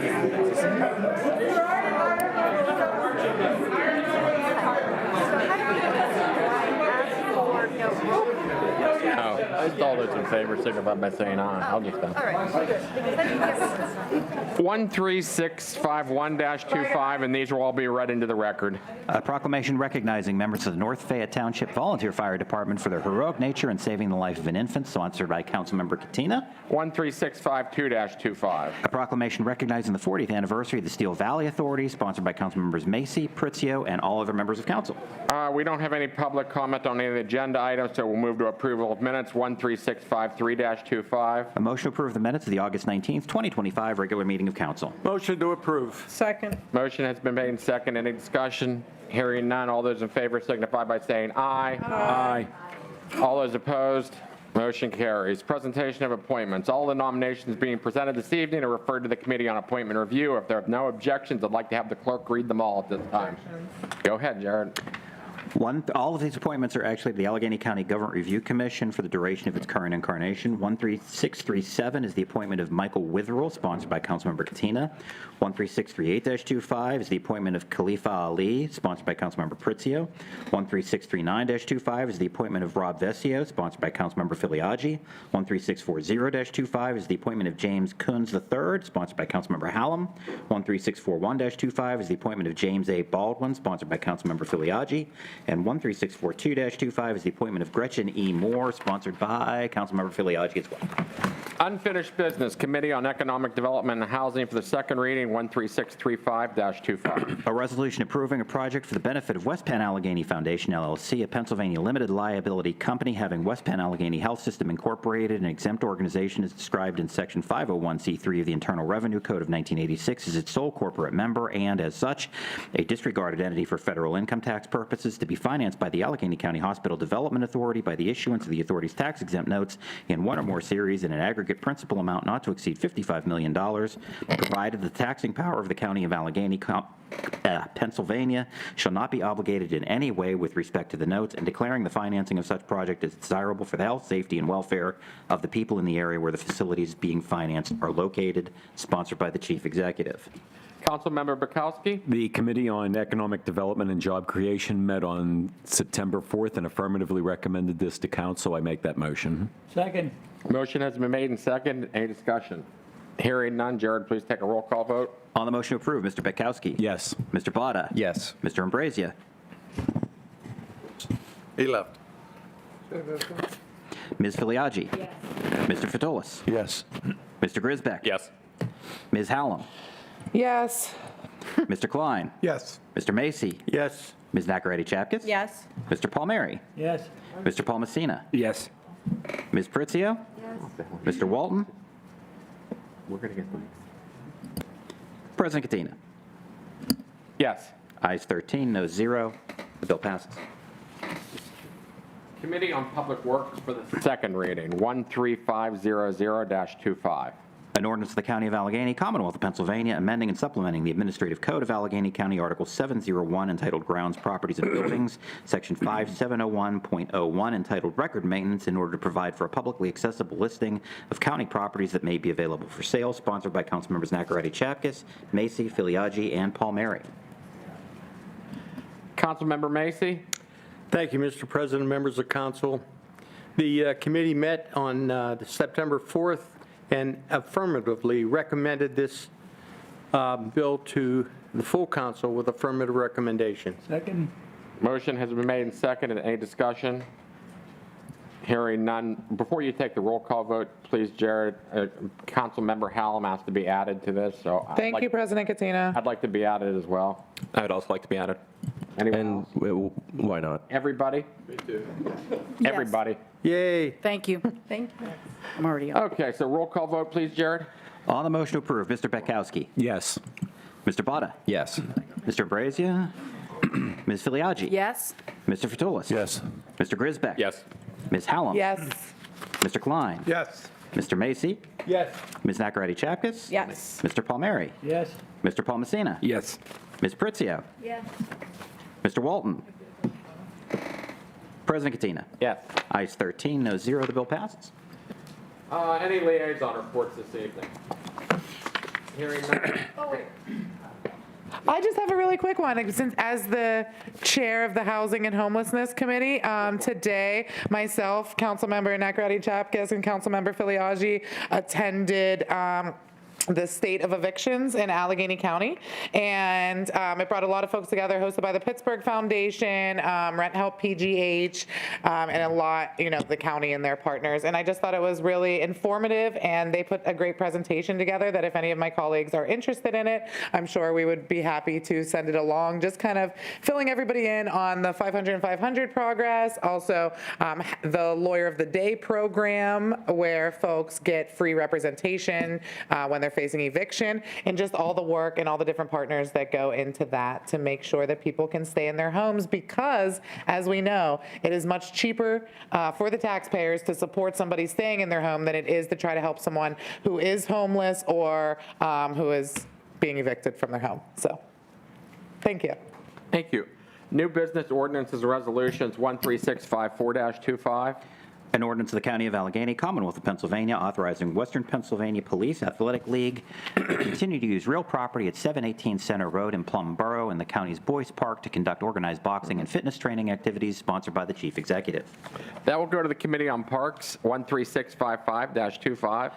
A resolution approving a project for the benefit of Heritage Valley Health System Incorporated, a nonprofit corporation duly organized and existing under the laws of the Commonwealth of Pennsylvania, and an organization described in Section 501c3 of the Internal Revenue Code of 1986 is amended to be financed by the Allegheny County Hospital Development Authority by the issuance of the authority's tax-exempt and/or taxable bonds in one or more series in an aggregate principal amount not to exceed $95 million, provided that the taxing power of the County of Allegheny, Pennsylvania shall not be obligated in any way with respect to the bonds, and declaring the financing of such project is desirable for the health, safety, and welfare of the people in the area where the facilities being financed are located, sponsored by the Chief Executive. That will go to the Committee on Economic Development and Job Creation. New business motions 13656-25. Motion of the Council of Allegheny County urging the Pennsylvania Senate to pass House Bill 504 relating to community energy projects with all deliberate speeds, sponsored by Councilmembers Pritzio, Botta, Hallam, Nakaradi Chapkus, Macy, Grisbeck, Betkowski, and Ambrazio. Councilmember Pritzio? Yes, thank you very much. Everyone had a chance to read this. As we had mentioned before, Pennsylvania is in a race in time to bring new energy to the grid, and this community energy House Bill 504 will help work around the current grid manager, and it passed the PA House on May 7th with a bipartisan vote of 114-89. And I encourage my colleagues to support this motion that calls on the Pennsylvania PA State Senate to approve the 504. So. You're making the motion to approve it tonight? Motion to approve. Okay. Seconded. Motion has been made and seconded. Any discussion? Hearing none. All those in favor signify by saying aye. Aye. All those opposed? Motion carries. Moving right along. 13657-25. A motion of the Council of Allegheny County authorizing the President of Council to conduct public hearings pursuant to Section 80105 of the Administrative Code on Thursday, November 6th at 4 p.m., Wednesday, November 12th at 4 p.m., and Thursday, November 13th at 4 p.m. in the Gold Room of the Allegheny County Courthouse, sponsored by Councilmember Paul Messina. Councilman Paul Messina, I believe you want to make the motion to approve? Yes, thank you, Mr. President. I move for approval. Second. Motion has been made and seconded. Any discussion? Hearing none. All those in favor signify by saying aye. Aye. All those opposed? Motion carries. Notification of contracts 13658-25. Communication summarizing approved executive actions for the month of July 2025. Is there a motion to receive? Go ahead. Make a motion to receive and file. Second. Motion has made and seconded. All those in favor signify by saying aye. Aye. All those opposed? Motion carries. 13659-25. Communication summarizing approved executive actions for the month of August 2025. Make a motion to receive and file, please. Second. Motion has been made and seconded. All those in favor signify by saying aye. Aye. Aye. All those opposed? Motion carries. And we'll move on to public comment on general items. Go ahead. Mr. Kenstowitz, I believe you're first.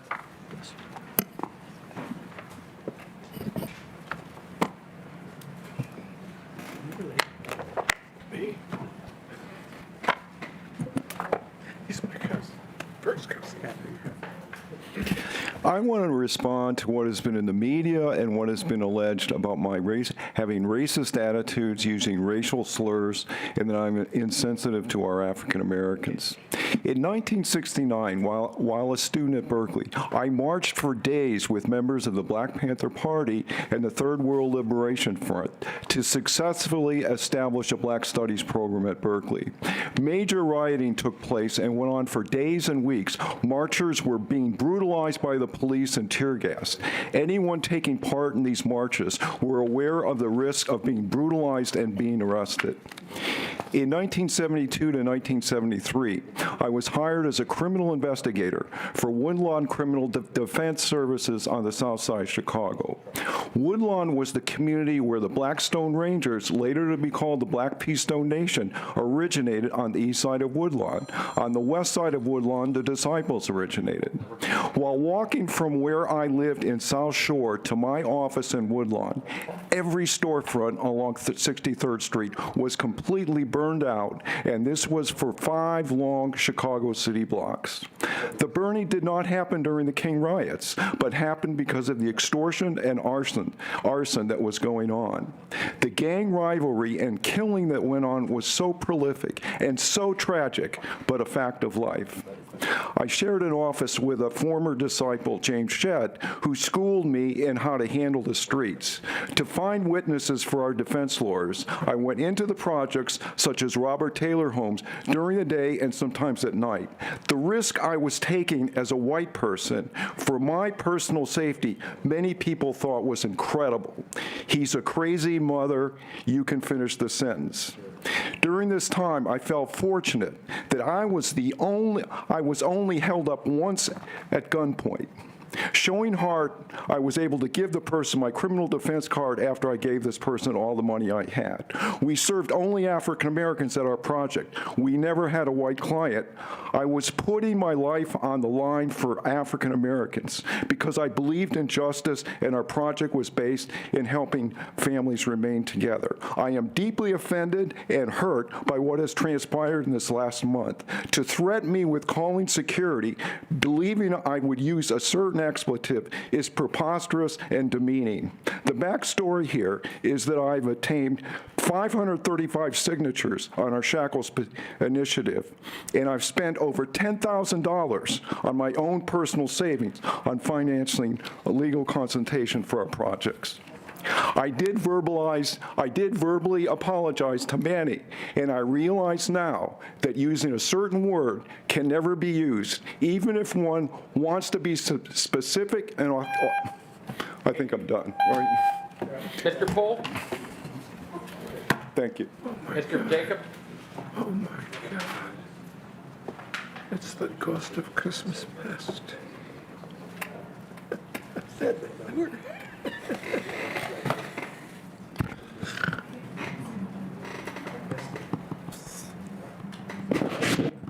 So, good afternoon. I'm Jacob Poole. Present name, previous name is Zoltan Zsolt Jakob. I have multiple names because I was brought to America from children's camps in Eastern Europe. When America was bombing Yugoslavia and the Soviet Union collapsed, American organizations created children's camps in Romania and collected children from Ukraine and Yugoslavia, put us all together, changed our names, changed our records, and brought us to America, forever separating us from our families.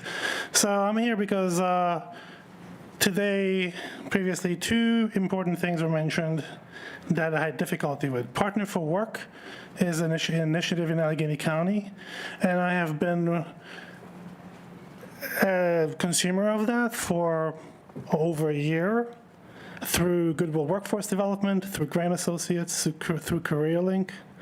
And those places are the real human trafficking places in Pittsburgh, because after working with those organizations and CareerLink for 3 years, I don't have a job yet.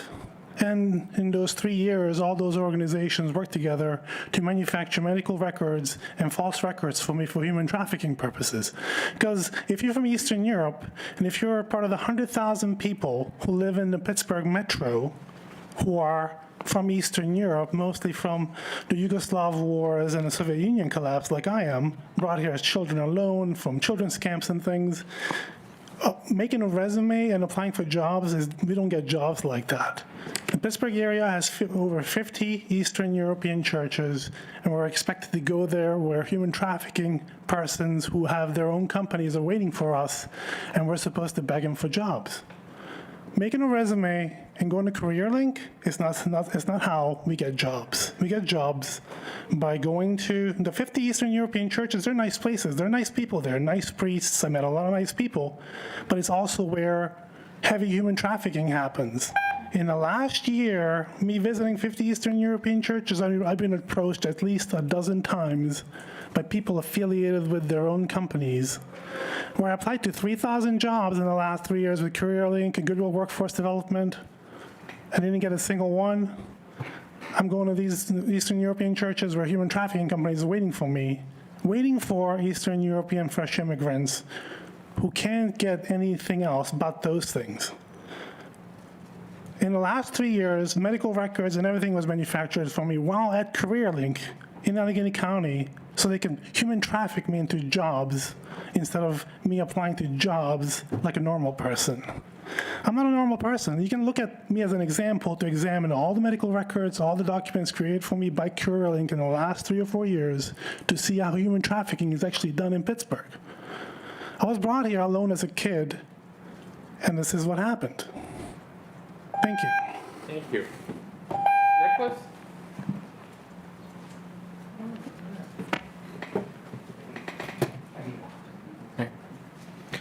Good evening. My name is Nicholas Bartell. I'm a proud Beachview resident and a Clean Air campaign manager for Penn Future, a statewide environmental nonprofit advocating for a stable environment, clean air, and pure water.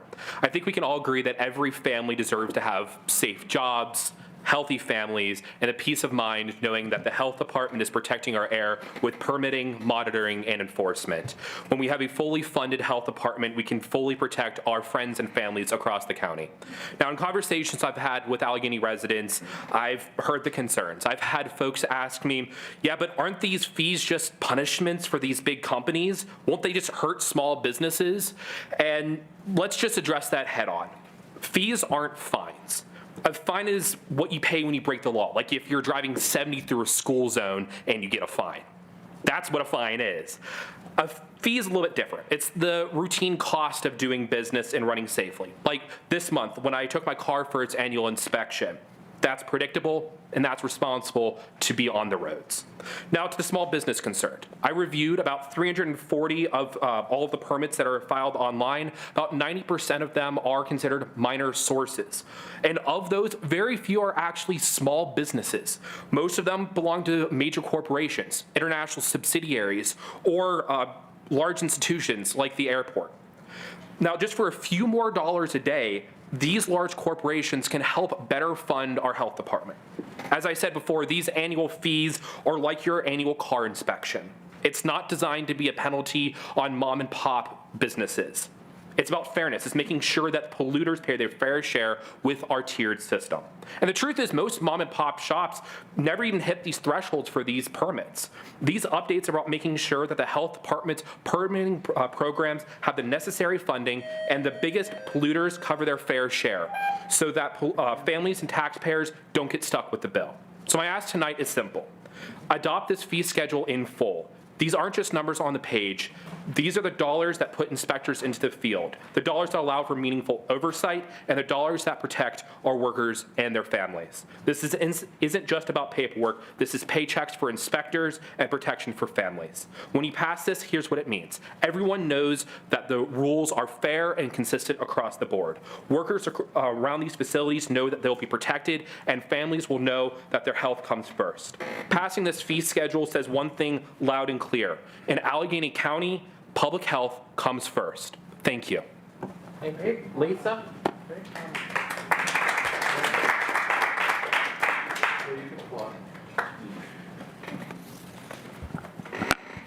Thank you. I'm Lisa Graves-Marcusi. As you know, I'm a lifelong resident of the Mon Valley, and I'm a community outreach coordinator for an environmental profit known as the Environmental Integrity Project. On August 21st, we released a new report, which I emailed to each of you. Our report documents the potentially dangerous levels of benzene detected at the Clairton Coke Works and other facilities. I'll provide just a few key findings this evening. However, if council is interested, we would be happy to have a briefing to further share our findings with you. Just let me know, and I'd be happy to help coordinate that. Our report uses data from public records to show that the Trump administration's proposed delay or elimination of the 2024 EPA hazardous air pollution control rules for the steel industry will threaten public health. Air pollution monitors at the fence line at the Clairton Coke Works detected a 6-month average concentration of benzene in 2022 and 2023 of almost 26 micrograms per cubic meter, which translates to 8 times higher than the key public health threshold. And inside the Clairton Coke Works, the benzene level was much higher. It is clear that the steel industry needs common sense rules to protect the health and safety of workers and the people who live downwind from the plants. There is a need for more monitoring and controls on the emissions, and those would have been required under the 2024 EPA hazardous pollution rules for the industry, but that is what the Trump administration has proposed to block. The fence line monitoring is the same as is federally required for refineries, and those have been in place for over a decade. The monitoring requirements are common sense and very affordable for companies like U.S. Steel.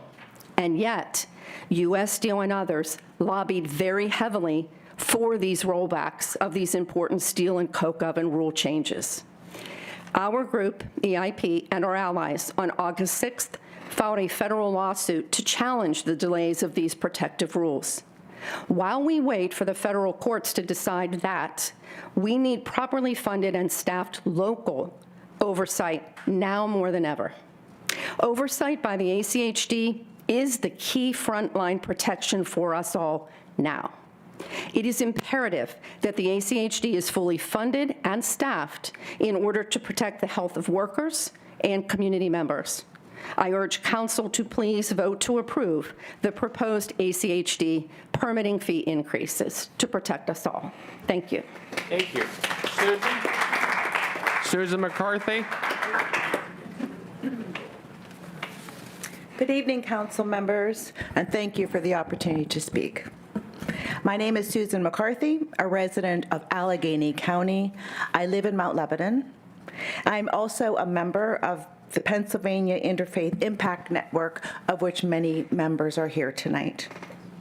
I come before you tonight with deep concern over the delay in passing the AIR program that you've just heard about, previous speakers, permit fee increases that will increase funding to the Allegheny County Health Department for air quality monitoring and enforcement. These fees, as you know, are not just numbers on a grid. They're a foundation for our region's clean air protections.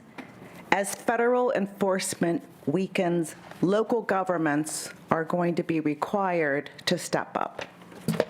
Without increased permit fees, we risk losing the capacity to monitor, enforce, and safeguard our public health. I love Pittsburgh. I stand downtown in the middle of the city. I can see blue skies. I see the green hills cradling our city and the rivers that weave and connect us through all of our neighborhoods. But our skies were not always so blue, as many of you here maybe remember. As a child, I remember the thick gray smoke pouring from the steel mills. I didn't know then that it was dangerous. As a teenager, I learned the truth, thanks to organizations like GASP, who taught us about air quality science, health impacts, and how we, as citizens, can advocate for change. The Clean Air Act of 1970 was a huge turning point for Pittsburgh. Our air got safer, but not for all who live in our industrial and aging urban and rural areas. Community volunteers and nonprofits are stepping up, but they shouldn't have to carry this alone. We have agencies and we have standards. Let's ensure enforcement is strong and resources are in place. families should not need filters to breathe clean air.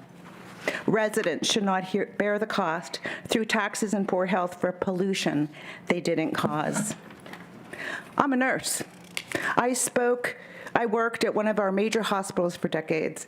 I worked and advocated in patient safety and negotiated as a union leader for safe working conditions. I know that policy change takes time, money, patience, effective communication, and mutual respect. The mission must always be clear: no harm. When residents in lower income neighborhoods are exposed, Thank you. You can finish. you're welcome. Pardon me? Just finish your statement. Oh, really? I mean, just finish the sentence. right? Sorry. When residents in lower income neighborhoods are exposed to significantly higher levels of pollution than those in wealthier zip codes. We are not just facing a public health concern, we are confronting environmental injustice. As county leaders, you guys have the authority and the responsibility to confront these environmental disparities.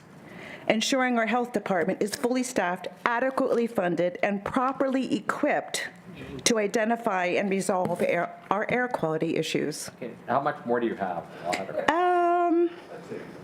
I have one important more thing to say. One more thing. Okay. I know that we've been in front of you for almost a whole year now, asking you to pass this bill. Still, and many of us have had conversations with many of you, but we still aren't clear as to what the problem is. We don't understand why people aren't going to support this. The reasons for that need clarification. If some members of the council here have objections to parts of the bill, for example, the asbestos fee changes, then leave the asbestos fees unchanged and pass the bill in its current form. Why throw out the entire bill when acceptable, valid modifications are possible? Passing this permit fees, as you well know, we've said it over and over again, will better fund our health department for clean air. Stop the harm. It's what we fight for. Thank you.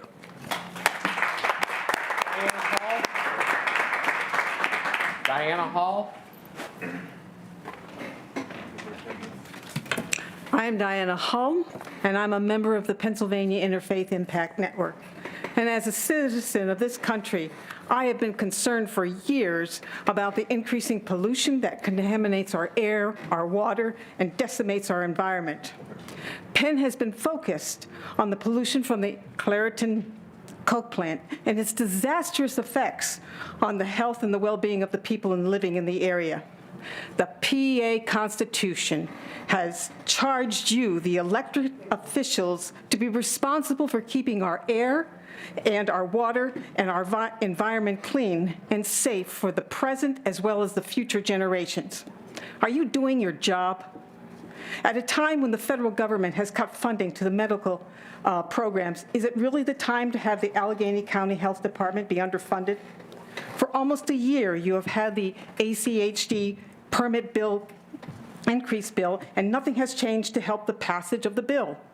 All the personal stories, the facts, the reasons, passing the bill seems to have had no effect or fallen on deaf ears. Now, we're pretty sure that some of the council members, at least 8, want to pass this, and several others only have a problem with a part. Why are we not working towards a resolution?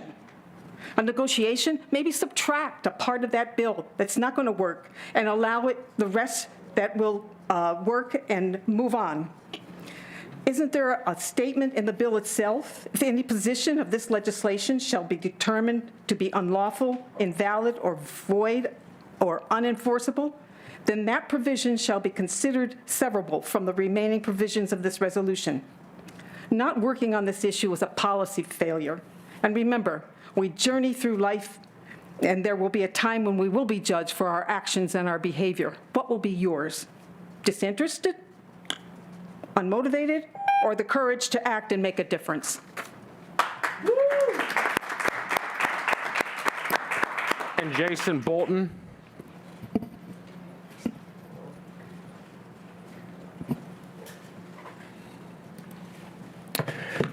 Good Good evening. My name's Jason Bolton. I'm not here tonight for politics. Some of you know me from that. I'm also just an organizer in Bloomfield, councilperson. It's fitting tonight that we're here honoring the Center for Victims. The county executive was here. To the person who's endured human trafficking especially, I want to say that this person's seen and known, and I get what they're talking about. But I'm here tonight to talk to you about something that you need to know, and by the time I'm done, if you let me finish, unfortunately I'm going to tell you that your veil of immunity would be pierced, and I think counsel would tell you, your counselor would tell you what that means. Sorry. Our protective order system here in Allegheny County is woefully broken, and one of your members has direct knowledge that it is so. And that by the time I'm done telling you, if you allow me to speak, that if members of the media and trial bar were here, they would know that there's a body count to follow. And that as much as what any of you might like to believe, you have the power of the purse, not over the judges, but over the court itself, the physical court, the paper, the printer, all of it. If you'll let me finish, I'll tell you what you need to know, because the fact is, now that I'm even saying this, the immunity veil is gone. Counsel can be held liable civilly, criminally, and that right now, as it stands, it's got a bigger number in body count and money than the jail issue. So here's the plain issue right now. Survivors come for protection and are denied even the chance to apply. The law is clear. In the United States, in Pennsylvania, and Allegheny County, every person has a right to see an application. They aren't even allowed to do that. The question is, do you know this person intimately? That is not the law. No, go ahead. Okay. Well, I'm not going to be able to give you the time right now. I'm not even going to try. It's really that bad. You know, I'm just going to speak to you directly about this from the heart. About 2 months ago, I endured another series of abuse. After 13 years ago, I went to go get a protection order, and because I'm a gay man, they told me no. We need to have real victims in here, women and children, is what they told me. All right, but let me go a little further. It got worse this last time. In 13 years, it hasn't gotten better. It's gotten worse. And Councilperson Bada, I'm so sorry. He knows, and he said very clearly, and if it wouldn't have been for him, I'd probably be dead right now, that he knows this system has to change and that you guys have oversight over this, and that there are people in that court right now, if you were to talk to... Go ahead. If you were to talk to them and exercise your regulatory authority and actually speak to them, okay, they will tell you, when I warned them this last time, I have friends who are you guys care, right? That there's a possibility, because I've been through this before, that I knew what was coming. A city police officer was with me, a city social worker. People were begging for them to stay in your court. In your court, and it is yours. It's worse, and I'm telling you, people in that court will tell you that the way they will say quietly, we know that the way that we've run this court, we've killed people. I'll put it to the way that she said it. We know that people have died because of the way we run. And when I mentioned, you know, well, there's folks kind of keeping track of this, I said there's a possibility the federal government will have to step in. We're talking about 14th Amendment violations because in Johnstown, they're running a different system than we are. And that is not allowed under the law. She said, and I quote, she prayed that you did this. I don't know how to make it any more clear to you. But right now, you are heads of a system that delivers the abused right back to their abusers. And that you have judges who don't even know, maybe you don't know this. Stop asking about intimate relationships. In Pennsylvania, we have two laws. Two. One's called the PSVI law. And in 2014, we passed it. Guess why? Even though the PFA law doesn't require you to have an intimate relationship, we passed the other one just to be sure, right? And guess what? If you can start to wrap it up, please. Sure. Here's what you need to know. Our own judges don't even know the statute, and it's meant to cover the other half of it. No one should be walking away in any county in Pennsylvania without protection. Nobody. And yet that's happening today. And Jordan, you know I'm real proud of you. Guy's a good guy. Conflicted always with doing the right thing. He'll tell you he knows that this is what's going on. And so you have a responsibility to do something about this. Thanks. Did you have prepared remarks? I do, and I'll be happy to get. Can you submit them for the record I for us? absolutely will. Okay. Thank you, Council. Thank you. I appreciate it. I would just like to make, before we adjourn, just make a quick statement on the air quality permitting fees. We hear you, obviously, when you come to the meetings. We're not ignoring you. We're working on it. I mean, we're actively working on it, so there's going to be some movement very shortly, but please be patient. I'm just asking for your patience a little while longer, and we can, with the budget coming up and with there's lots of moving parts and lots of moving pieces to all of this, but I think you'll be happy as soon as we can get to a certain point here. But I'm just begging for your patience a little while longer, and I think Councilman Klein's been great with this. I mean, this entire issue, so I just want to thank him for his perseverance and everything that he's done. So at this point, is there a motion to adjourn? Motion has been made and second. All those in favor signify by saying aye. Aye. All those opposed, motion carries. Thank you, everyone.